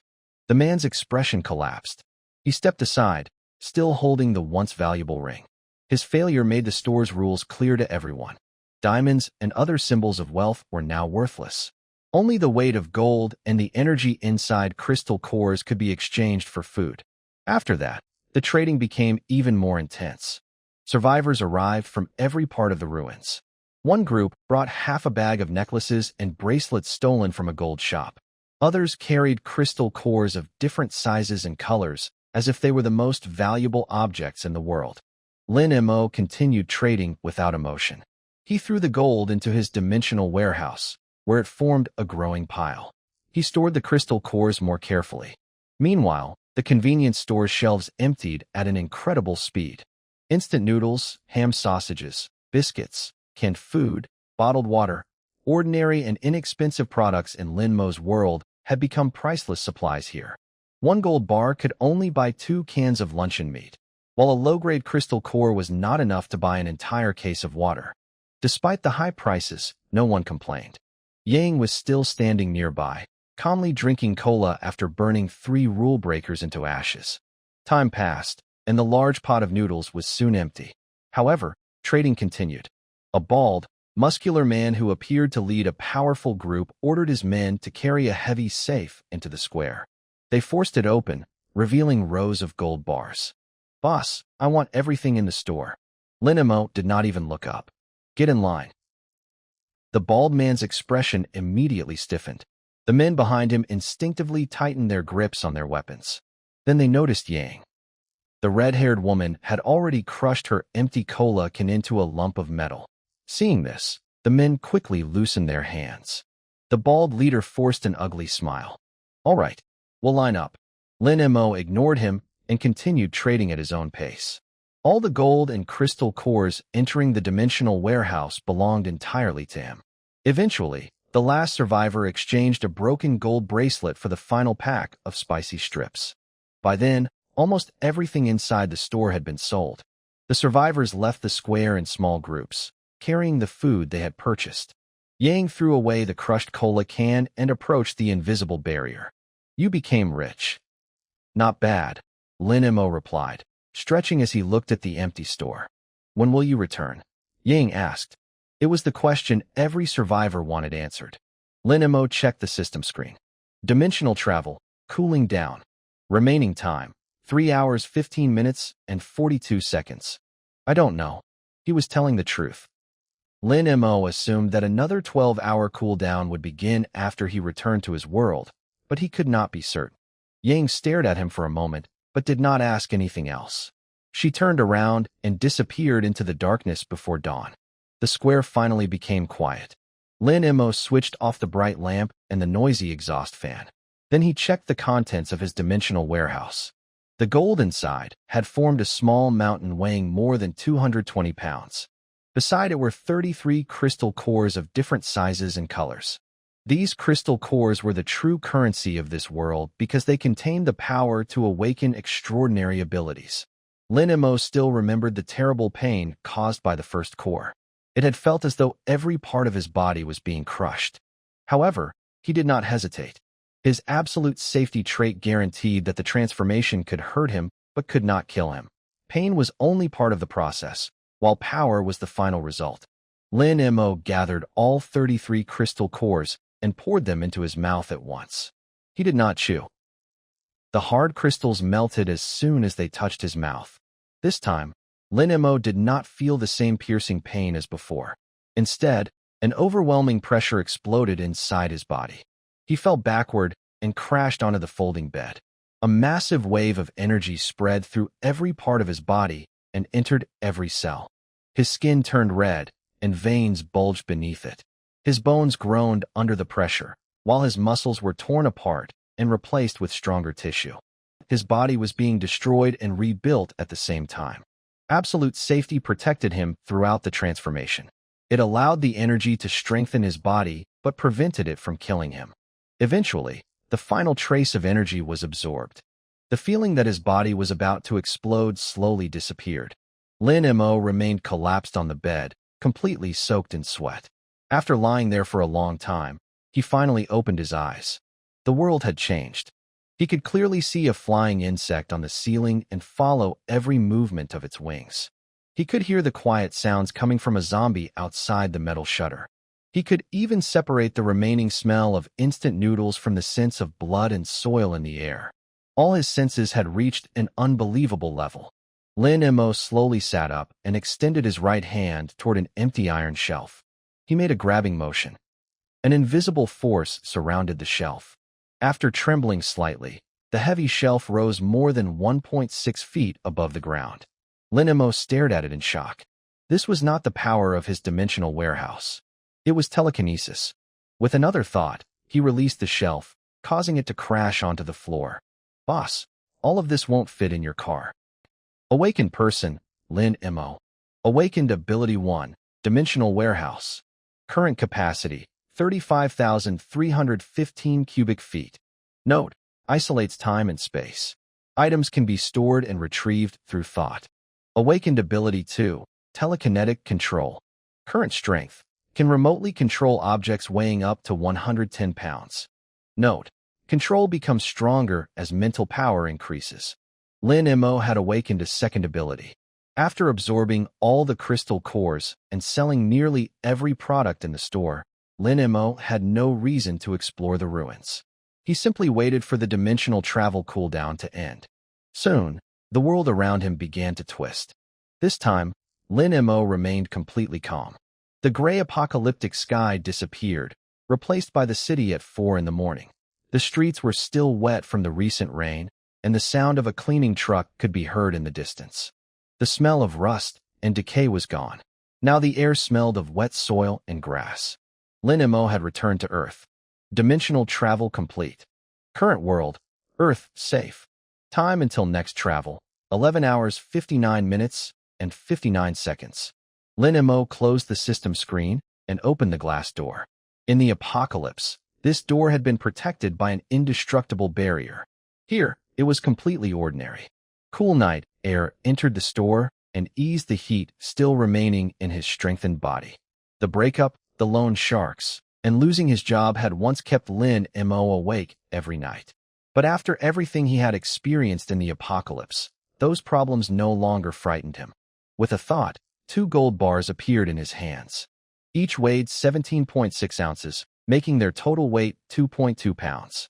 Lin Mo possessed more than 220 pounds of gold inside his dimensional warehouse, but selling too much at once would attract attention. 2 bars were valuable enough to solve his immediate problems while still being possible to explain.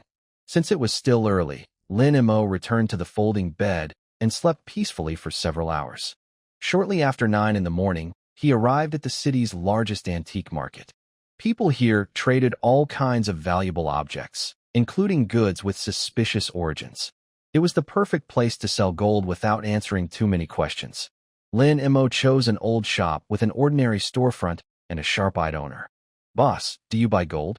What purity? And where did it come from?" the owner asked without getting up from his chair. Lin Mo did not answer. He took the 2 gold bars wrapped in newspaper from his bag and placed them on the counter. The heavy impact immediately caught the owner's attention.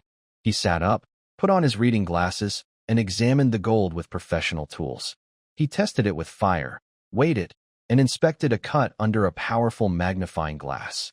After more than 10 minutes, the owner looked at Lin Mo with a complicated expression. "High-purity gold. I'll give you 580,000 yuan. 700,000, Lin Mo replied calmly. "Little brother, that price is too high. I'm taking a risk by buying this, and I still have people to pay. 700,000. Lin Mo repeated the amount without raising his voice. He did not threaten the owner, but his calm expression made it clear that he would not negotiate. After remaining silent for half a minute, the owner finally nodded. "Fine. Cash or bank transfer?" "Transfer." 15 minutes later, Lin Mo received a notification on his phone. "Your account ending in XXXX received a transfer on XX/XX at 10:12. Amount received, 700,000.00 yuan. Current balance, 700,322.00 yuan. After leaving the antique market, Lin Mo stood in the sunlight and called the debt collector whose number he had once been afraid to dial. The phone rang for a long time before someone answered. "Who is this?" asked a rough, impatient voice. "It's Lin Mo." The man immediately became alert. "You finally decided to call. Did you get the money?" "That's right. At least you know what's good for you. Come to abandoned cement factory number 3 in the western part of the city at 3 this afternoon. Bring the money and come alone." The man hung up immediately. At 3 in the afternoon, Lin Mo entered the abandoned cement factory by himself. Sunlight passed through holes in the damaged roof, illuminating the dust inside the building. In the center of the factory, a fat, shirtless man covered in cheap dragon and tiger tattoos sat on an old sofa. He was Brother Biao. 7 or 8 thugs stood behind him, holding steel pipes and baseball bats. Every one of them watched Lin Mo with hostile expressions. "You've got courage, kid. You really came alone," Brother Biao said as he threw away his cigarette. "Where's the money? Where's the IOU?" Lin Mo asked. He had no interest in wasting time with them. His debt was 350,000 yuan. He intended to pay it, recover the written agreement, and end the matter. Brother Biao slowly stood up and laughed. "The IOU?" He raised 5 thick fingers. "Prices have increased, and my brothers need to eat. The debt, interest, and compensation for the trouble you caused come to 500,000 yuan. Pay it, and I'll burn the IOU in front of you." The thugs behind him laughed and struck their pipes and bats against their palms. Lin Mo slightly frowned. He hated people who broke the rules, whether in the apocalypse or on Earth. Repaying a real debt was reasonable. Changing the price at the last moment was not. "I originally planned to pay you 350,000, Lin Mo said. "But now you'll only receive 200,000. The entire factory suddenly became silent. Brother Biao's smile disappeared. "How much did you say?" 200,000. Not 1 yuan more. A yellow-haired thug standing near Lin Mo immediately lost his temper. Fuck your mother. He raised his steel pipe and swung it directly toward Lin Mo's head. The pipe cut through the air with a sharp whistle. Brother Biao smiled viciously. This was exactly what he wanted. His men would beat Lin Mo until he fell to his knees and begged for mercy. After that, even 500,000 yuan would no longer be enough to solve the problem. But in the next second, Brother Biao's smile froze. The steel pipe never reached Lin Mo's head. It stopped less than 4 inches above him, caught in one of his hands. Lin Mo had not even moved from his position. He simply raised his arm and blocked a strike powerful enough to break bone. The entire factory fell silent. Then the yellow-haired thug screamed. The skin between his thumbs and index fingers had split open, and blood ran down the steel pipe. The force of Lin Mo's block had been reflected directly into the thug's hands. The pipe fell to the floor. Lin Mo released it and looked at the yellow-haired man rolling on the ground. Then he moved. His speed exceeded what normal human eyes could follow. To everyone else, his body seemed to blur for a moment. Another thug was already charging forward with a baseball bat. Before the cruel smile could disappear from his face, Lin Mo punched him. The impact sent the man flying backward more than 23 feet. He crashed into a pile of abandoned cement bags and immediately lost consciousness. Lin Mo calmly lowered his fist as if he had done nothing. All of you attack. Kill him, Brother Biao shouted. The remaining 5 or 6 thugs suppressed their fear and surrounded Lin Mo from every direction. Steel pipes, machetes, and baseball bats came at him together, blocking every possible escape route. But Lin Mo had no intention of escaping. He stepped forward and slammed his shoulder into one thug's chest. The man's breastbone broke, and he collapsed before he could scream. Without even looking back, Lin Mo struck behind him with his elbow. Another thug who had tried to attack from behind was hit directly in the jaw. Blood and broken teeth flew from his mouth as he fell to the floor. The group attack became completely one-sided. Lin Mo used no complicated techniques, only basic punches, kicks, elbows, and knees. However, every strike carried more power than an ordinary person could resist. When one thug swung a machete at him, Lin Mo caught the blade between 2 fingers. With a slight movement, he snapped the steel blade in half. In less than 10 seconds, only Lin Mo and Brother Biao remained standing. The thugs who had acted so arrogantly moments earlier were now lying on the floor and groaning in pain. None of them had suffered fatal injuries, but they all had broken bones and could no longer move. Brother Biao stared at Lin Mo in terror. The young man had defeated all of his men without receiving a single injury. Even his breathing remained perfectly calm. To Brother Biao, Lin Mo no longer looked human. Lin Mo slowly walked toward him. "Don't come any closer," Brother Biao shouted as he backed away. "My big brother is." "The IOU," Lin Mo interrupted. He extended his hand. Brother Biao immediately stopped talking. His desire to survive overwhelmed everything else. With trembling hands, he removed a folded and wrinkled piece of paper from his pocket and gave it to Lin Mo. Lin Mo opened it and confirmed that it was his loan agreement. The principal had been 200,000 yuan, but the written debt was 300,000 yuan. Lin Mo had originally planned to repay 350,000 yuan to cover everything and end the matter. Instead, he opened his banking app and entered Brother Biao's account number. Transfer amount, 200,000.00 yuan. I hate people who refuse to follow the rules. Lin Mo showed Brother Biao the successful transfer on his phone. You could have received 350,000 yuan. Now the debt is only worth 200,000. He tore the IOU into pieces and threw them into the air. The scraps of paper slowly fell through the beams of sunlight inside the factory. After settling the debt, Lin Mo turned around and left. He walked past the injured thugs as if they were nothing more than obstacles on the road. Only after Lin Mo disappeared through the factory entrance did Brother Biao lose all strength and collapse to the floor. His body was covered in cold sweat. He looked at his men groaning around him and then at the bank notification on his phone. 200,000 yuan. Not 1 yuan more or less. Brother Biao felt relieved to be alive, but he was also terrified by the kind of person he had provoked. After leaving the cement factory, Lin Mo considered the debt problem finished. He did not feel particularly relieved because the entire confrontation had meant almost nothing to him. People like Brother Biao only bullied the weak and feared the strong. To the current Lin Mo, they were no different from ants. He had more important things to do. Lin Mo first visited a used car market. He needed a cargo vehicle that could carry supplies without attracting attention. Half an hour later, he drove away in a used silver-gray Wuling Hongguang. The vehicle cost 30,000 yuan, and he paid without bargaining. From there, Lin Mo drove directly to the city's largest food wholesale center. This place supplied restaurants and convenience stores throughout the city. Lin Mo entered the largest warehouse-style supermarket and approached an employee who was stocking the shelves. "I want 200 cases of cup noodles in 5 different flavors." The employee stopped working and stared at him. "How many?" "200 cases," Lin Mo repeated. "I also want 100 cases of ham sausages in the largest package size." He continued listing the supplies. 200 cases of compressed biscuits, 100 cases of canned beef, 500 packs of bottled water. The employee looked more shocked with every item. Eventually, the manager personally came to speak with Lin Mo. "Sir, are you opening a supermarket?" The order was large, but almost everything consisted of basic survival food, which made it unusual. "Something like that," Lin Mo replied. He had no intention of explaining the real reason. The manager did not ask any more questions. Lin Mo was paying, and that was all that mattered. "No problem. We'll prepare everything immediately."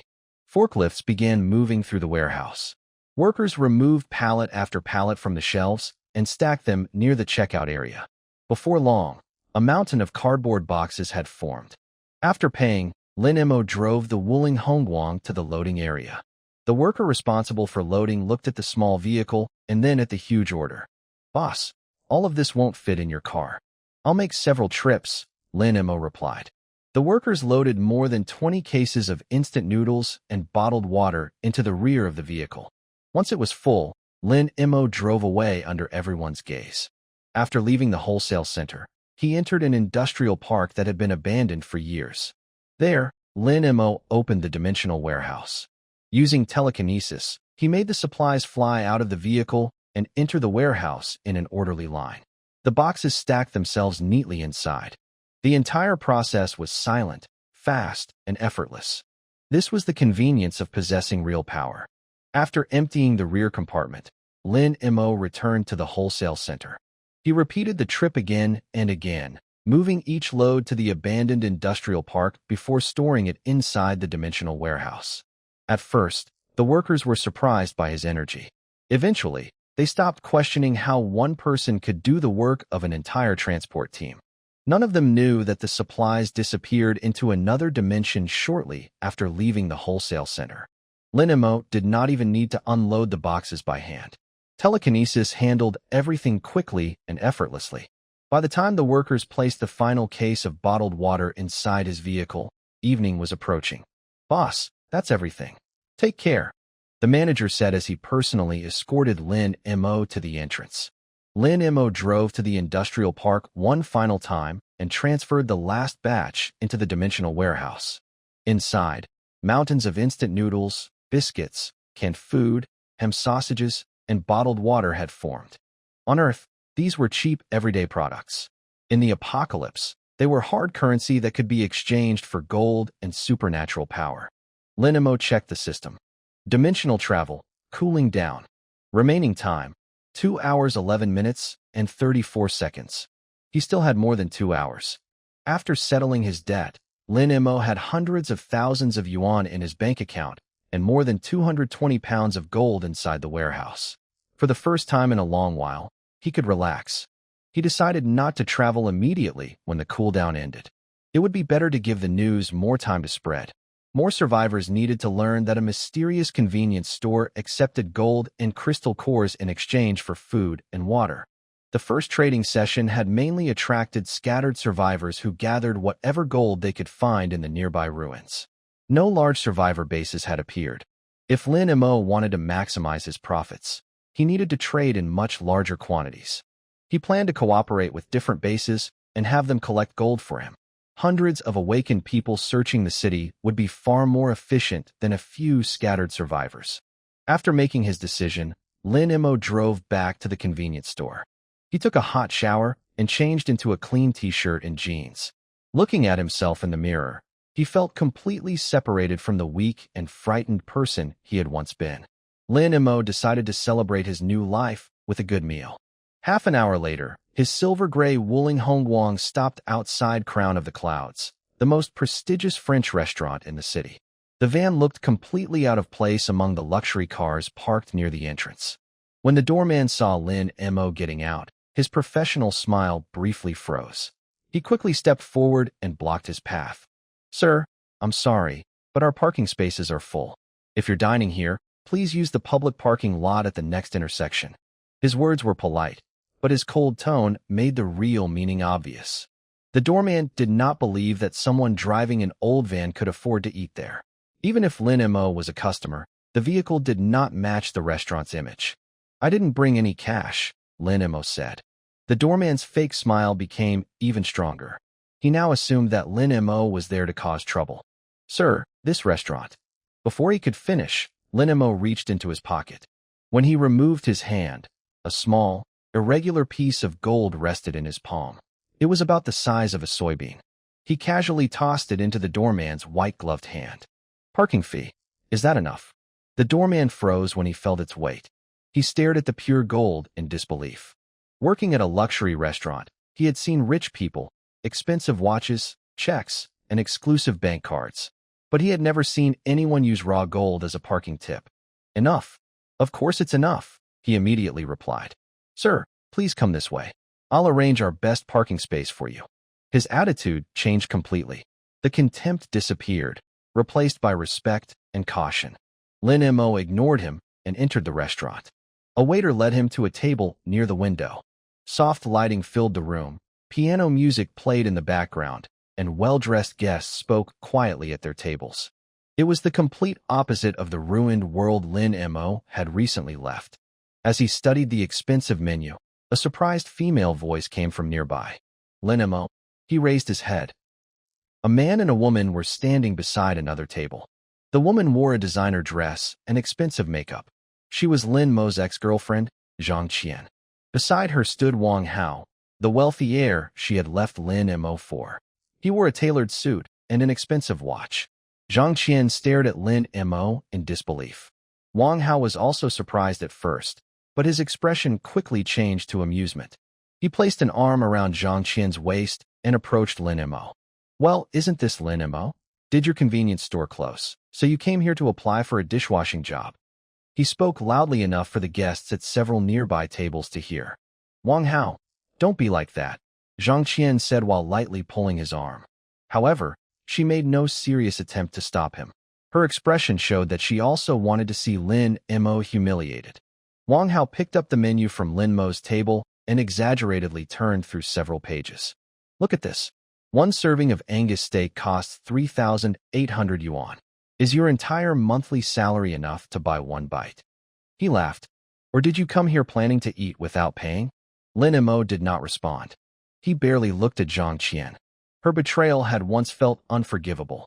But after traveling to another world and awakening supernatural abilities, Lin Mo realized she no longer mattered to him. He found the entire situation boring. Ignoring Wang Hao, Lin Mo looked at the waiter who had approached after hearing the argument. "What do you recommend?" he calmly asked. The waiter looked between Wang Hao and Lin Mo, unsure how to respond. Seeing that Lin Mo continued to ignore him, Wang Hao became even angrier. He grabbed the menu and pointed at a line written in French. "Look at this. Romani Conti, 1990. 88,000 yuan per bottle. Do you even understand what that is? Someone like you probably can't pronounce the name." Zhang Qian covered her mouth and laughed, looking at Lin Mo with open superiority. Lin Mo finally raised his eyes toward Wang Hao. "Too noisy." Then he turned back to the waiter. "Tell the head chef to serve whatever he does best." The waiter struggled to maintain his professional smile. He had worked at the restaurant for 3 years and had seen many difficult guests and rich people showing off. But this situation was different. Wang Hao was humiliating an ordinary-looking young man in front of the entire restaurant. Yet Lin Mo remained completely calm and simply waited to place his order. Being ignored made Wang Hao even angrier than being insulted. "Are you deaf?" he shouted. "I'm talking to you." Zhang Qian also began to feel that something was wrong. The Lin Mo she remembered would become nervous under pressure. He would frown, tighten his lips, and avoid confrontation. But the man sitting before her seemed completely different. His calmness was not an act. He genuinely viewed Wang Hao's insults as meaningless background noise. The restaurant manager finally arrived after hearing the disturbance. Manager Zhou was around 50 years old, with perfectly styled hair and a polite smile. Wang Hao became even more arrogant when he saw him. "Manager Zhou, you came at the right time. Can any random stray enter this restaurant now? Letting someone like him sit here lowers the level of your entire establishment." Manager Zhou looked at Wang Hao and then at Lin Mo. He knew that Wang Hao was the son of a wealthy real estate businessman and a regular customer.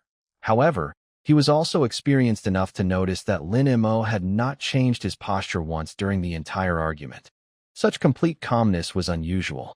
"Mr. Wang, our restaurant treats every guest equally," Manager Zhou replied. Wang Hao laughed angrily. "Fine, I'll pay for his meal. Give him the money and make him leave." He pulled a thick stack of cash from his wallet and slammed it onto Lin Mo's table. "Is this enough? I can add more." The guests at nearby tables stopped talking and watched the confrontation. Zhang Qian's face grew hot with embarrassment. "Forget it, Wang Hao. Let's leave. Everyone is watching." "Why should I be embarrassed?" Wang Hao replied, shaking off her hand. "Today, I'll show him the difference between us." Lin Mo finally spoke, but he still did not look at Wang Hao or the money. "Do you have a private room?" he asked Manager Zhou. The manager paused before answering. "Yes, sir. Our best private room, the Star Hall, is still available. However, it has a minimum spending requirement." "He wants a private room?" Wang Hao interrupted with a laugh. Lin Mo ignored him. "Give me the restaurant's company account." Manager Zhou hesitated but provided the account information. Lin Mo took out his phone and completed a transfer in less than 30 seconds. "I sent the deposit. I'll pay the remaining amount after the meal." A message immediately came through Manager Zhou's earpiece. "Manager Zhou, we just received a transfer of 300,000 yuan marked as a deposit. Do you know anything about it?" The manager froze. 300,000 yuan was only the deposit. Wang Hao continued shouting. "Stop pretending. Tapping your phone doesn't prove anything. If you don't have money, leave before you embarrass yourself even more." Manager Zhou ignored him. After recovering from the shock, he turned toward Lin Mo and gave him a deep bow. "Mr. Lin, I sincerely apologize. Our poor service has disturbed your dining experience." The restaurant immediately became silent. Wang Hao stopped shouting, and the furious expression on his face froze. Zhang Qian covered her mouth and stared at Lin Mo with wide eyes. Everyone watched as the restaurant manager bowed respectfully to the casually dressed young man. "What is happening?" Wang Hao asked in confusion. Manager Zhou straightened and turned toward him. His polite smile had disappeared. "Mr. Wang, please stop disturbing the other guests. Otherwise, I will have security escort you and this lady from the restaurant." Wang Hao could not believe what he had heard. "You're asking me to leave? Do you know who my father is? Do you know how much money I spend here every year? This gentleman has reserved a private one-on-one dinner with our head chef for 300,000 yuan, Manager Zhou replied. He stepped aside and gestured toward the private rooms. "Mr. Lin, the Star Hall is ready. Please follow me." Lin Mo slowly stood up. From beginning to end, he had barely looked at Wang Hao or Zhang Qian. He treated them as if they were nothing more than noisy air. As Lin Mo followed Manager Zhou deeper into the restaurant, Wang Hao finally recovered from his shock. "Stop. This is impossible. Where did he get that much money? Even if he sold his convenience store, it wouldn't be worth 30,000 yuan. Lin Mo briefly stopped walking. He did not turn around completely. He only looked at Wang Hao from the corner of his eye. There was no anger, mockery, or contempt in his gaze. Only complete indifference. That single glance made Wang Hao's body turn cold. The rest of his words became stuck in his throat. He suddenly felt like a clown performing in front of an audience that had already lost interest and left. The humiliation destroyed the last of his pride. Zhang Qian nearly lost her balance as she watched Lin Mo walk away. The words 300,000 yuan deposit repeated inside her mind. She had left Lin Mo because he was poor and could not give her the life she wanted. She believed that he would spend his entire life trapped inside an old convenience store. Now, that same man had casually paid 300,000 yuan without hesitation. Meanwhile, Wang Hao, the wealthy heir she believed could give her everything, stood beside her with a red face, unable to do anything except shout. Only now did Zhang Qian realize how ironic her choice had become. The Star Hall occupied the top floor of the restaurant. Through its floor-to-ceiling windows, Lin Mo could see the entire city glowing beneath the night sky. Manager Zhou personally pulled out his chair. "Mr. Lin, our head chef will prepare every dish for you tonight. We will only use our freshest ingredients." "What about the wine?" Lin Mo asked. "We have Romanicani and several other. No need to explain. Choose for me." "Of course, sir. If you need anything, press the service bell." Manager Zhou bowed and quietly left the room. Lin Mo leaned back in his chair and looked at the city outside. The conflict with Wang Hao and Zhang Qian had already left his mind. He did not need to prove anything to them. The only thing that mattered was that he was no longer the weak and timid person he had once been. Soon, the restaurant began serving the meal. The dishes included pan-fried foie gras, tender blue lobster with a special sauce, and several other creations prepared by the head chef. A few days earlier, Lin Mo could never have imagined eating food like this. Now, it was simply another meal. About an hour later, he put down his knife and fork, wiped his mouth, and pressed the service bell. Manager Zhou entered almost immediately. "Mr. Lin, were you satisfied with the meal?" "Not bad. Bring me the bill. The total is 78,000 yuan. What would you like us to do with the remaining money from your deposit?" "Keep it. I'll return another time." Manager Zhou immediately arranged a membership card for him. A few minutes later, he returned and respectfully presented Lin Mo with a heavy black card decorated with gold lettering. "This is our restaurant's VIP card. We look forward to serving you again." Lin Mo placed the card in his pocket and left. Outside, his silver-gray Wuling Hongguang was still parked in the most noticeable spot among the luxury cars. The doorman who had previously tried to stop him was now standing beside the vehicle. As soon as he saw Lin Mo, he hurried forward and respectfully opened the door. Lin Mo entered the old van and drove away without looking back. After passing through the brightly lit city streets, he returned to the convenience store and checked the system. Dimensional travel, cooling down. Remaining time, 3 minutes and 14 seconds. The cooldown was almost over. Lin Mo entered the store, lowered the metal shutter, and rested behind the counter. When the countdown reached 0, he gave the command. Travel. The city disappeared as the world twisted around him. The gray-yellow apocalyptic sky and ruined buildings returned. Dimensional travel complete. Cooling down. Remaining time, 10 hours 59 minutes and 45 seconds. Lin Mo paused. The cooldown had decreased from 12 hours to 11. This gave him a new theory.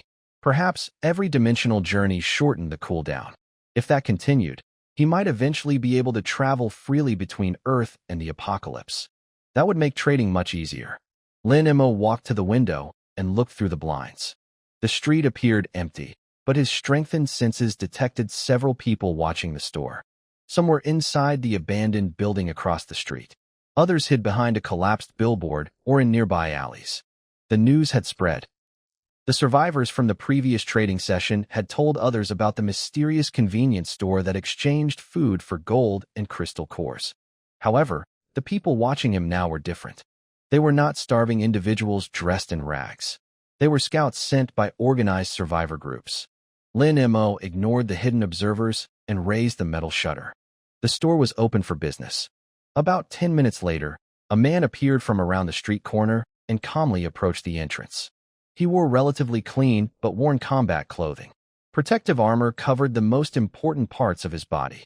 A rifle hung across his back, while a pistol and military knife were attached to his waist. The man moved carefully and constantly watched his surroundings. It was clear that he had survived many dangerous situations. He stopped at a safe distance from the invisible barrier. "Boss, my name is Scorpion. I represent the Rock Base, and I want to discuss business with you." Lin Mo had never heard of the Rock Base, but that did not matter. "What do you want?" "Our base needs a large quantity of supplies," Scorpion replied. "Food, water, medicine, weapons, and ammunition. We want all of it." Lin Mo remained behind the counter, calmly wiping a clean enamel bowl. I don't sell weapons. His answer immediately ended that part of the negotiation. Scorpion showed no disappointment, as if he had expected the refusal. Then we want food and water. Everything you can provide. He removed a small gold bar from his tactical vest and placed it on the ground. This is a deposit. The rock base wants a long-term partnership, so we hope you can offer us a discount. Lin Mo raised his head. My prices are the same for everyone. Several people hidden in the shadows behind Scorpion reacted slightly. He had not come alone. Scorpion immediately raised one hand, signaling his companions to remain calm. We are sincere about working with you. Lin Mo did not answer.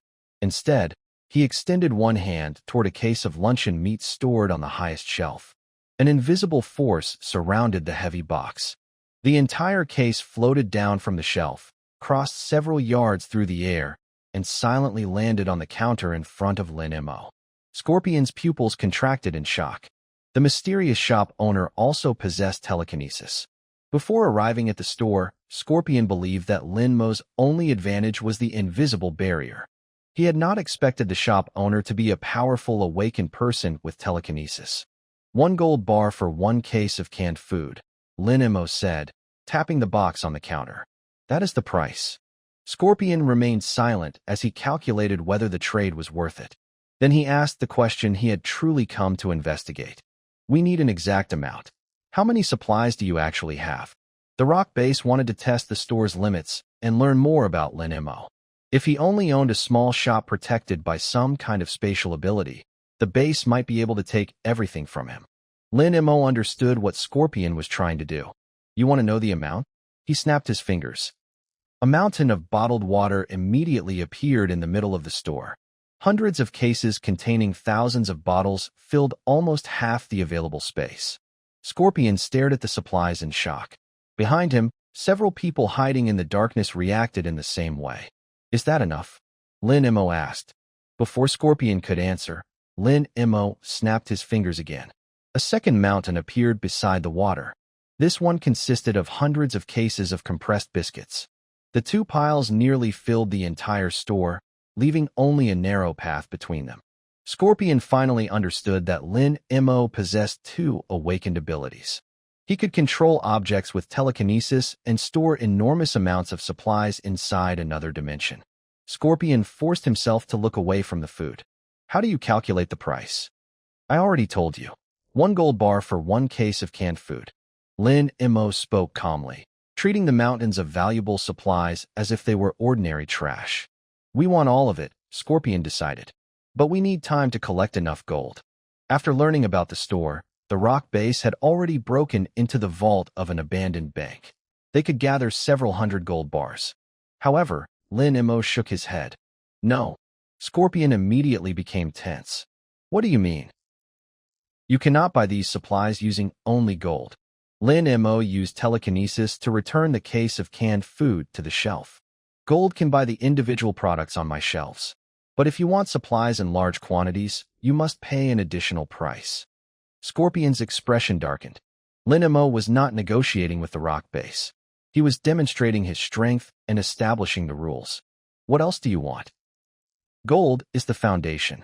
Crystal cores are the entry fee. Scorpion's face tightened. We cannot use crystal cores for ordinary trading, he replied. They are the source of an awakened person's power and one of the most important resources of any survivor base. That is your problem, not mine, Lin Mo said. The mountain of compressed biscuits immediately began disappearing. Hundreds of cases vanished into the dimensional warehouse within seconds. Soon, only a few boxes remained on the floor. Scorpion's back became covered in cold sweat. The people hidden behind him gripped their weapons, but none of them dared to attack. Lin Mo's message was obvious. He controlled the supplies completely. If he could bring them out, he could also take them away at any moment. Wait, Scorpion finally said. The disappearance stopped.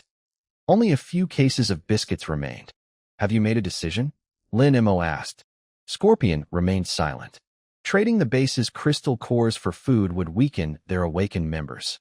But without outside supplies, the rock base would eventually run out of edible food. There was also another danger. If the rock base refused Lin Mo's conditions while rival forces accepted them, those rivals would grow stronger while rocks slowly weakened. We need a specific exchange ratio, Scorpion finally said. He had stopped trying to negotiate. Now he only wanted to know the exact rules. Lin Mo looked past him toward the deeper shadows. You can come out now. Hiding must be tiring. Scorpion's body stiffened. After a brief movement in the darkness, 3 fully armed men emerged. They were members of Scorpion's team who had been hiding at concealed sniper positions to provide support and watch for danger. Lin Mo had detected all of them without even leaving the store. The 4 men felt as though every secret they had was exposed. 100 gold bars and 10 crystal cores, Lin Mo said. He pointed toward the mountain of bottled water. That price will buy the water. Then he pointed toward the remaining biscuits. For the biscuits, the price is double. Scorpion clenched his fists. The price was extremely high. 10 crystal cores could help a newly awakened person stabilize their ability or slightly strengthen an experienced fighter. They were among the rock base's most valuable strategic resources. I cannot make this decision, Scorpion admitted. I need to report to our leader. Fine, Lin Mo replied. My store is always open, but my patience is limited. He looked at the small gold bar Scorpion had placed on the ground. The bar immediately disappeared into the dimensional warehouse. I'll keep this as your fee for asking about the prices.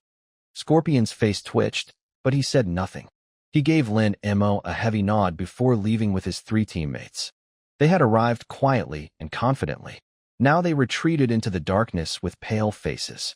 Silence returned to the street. Lin Mo remained behind the counter, unaffected by the confrontation. He knew that Scorpion and the rock base would return. The supplies he offered were something they could not refuse. When survival was at stake, even the most valuable resources and strongest principles would eventually be abandoned. After Scorpion and his team disappeared into the darkness, the square became silent again. Lin Mo did not return the bottled water and compressed biscuits to the dimensional warehouse. The 2 mountains of supplies remained outside the store, visible to everyone watching from the shadows. Their presence sent a clear message. A new power had appeared in the ruins.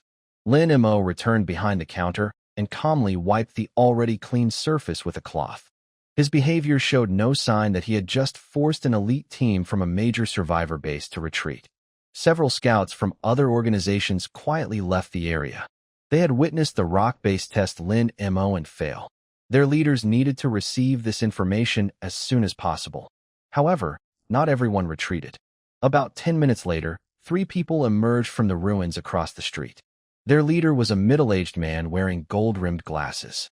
His faded shirt looked out of place beneath a heavy bulletproof vest. He carried no weapon. Instead, he held an old tablet computer. 2 guards followed behind him with assault rifles, carefully watching the surroundings. Good evening, sir. The man stopped outside the invisible barrier and gave Lin Mo a polite smile. My surname is G, but everyone calls me Professor G. I represent the lighthouse shelter. Lin Mo stopped wiping the counter, folded the cloth, and placed it aside. He said nothing and simply examined the visitors. Professor G felt uncomfortable under his gaze, but he adjusted his glasses and continued. We observed your negotiations with the rock base. With all respect, your trading rules contain serious problems. Professor G began explaining that Lin Mo's prices were exploitative and could not remain sustainable.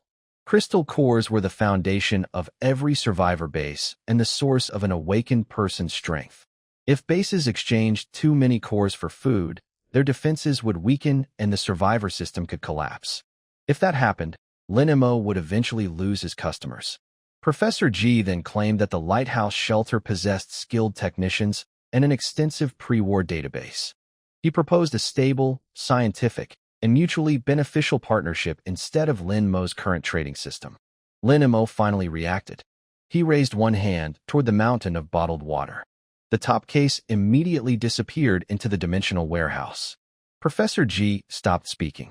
The remaining water is now more expensive, Lin Mo said. The polite smile froze on Professor G's face.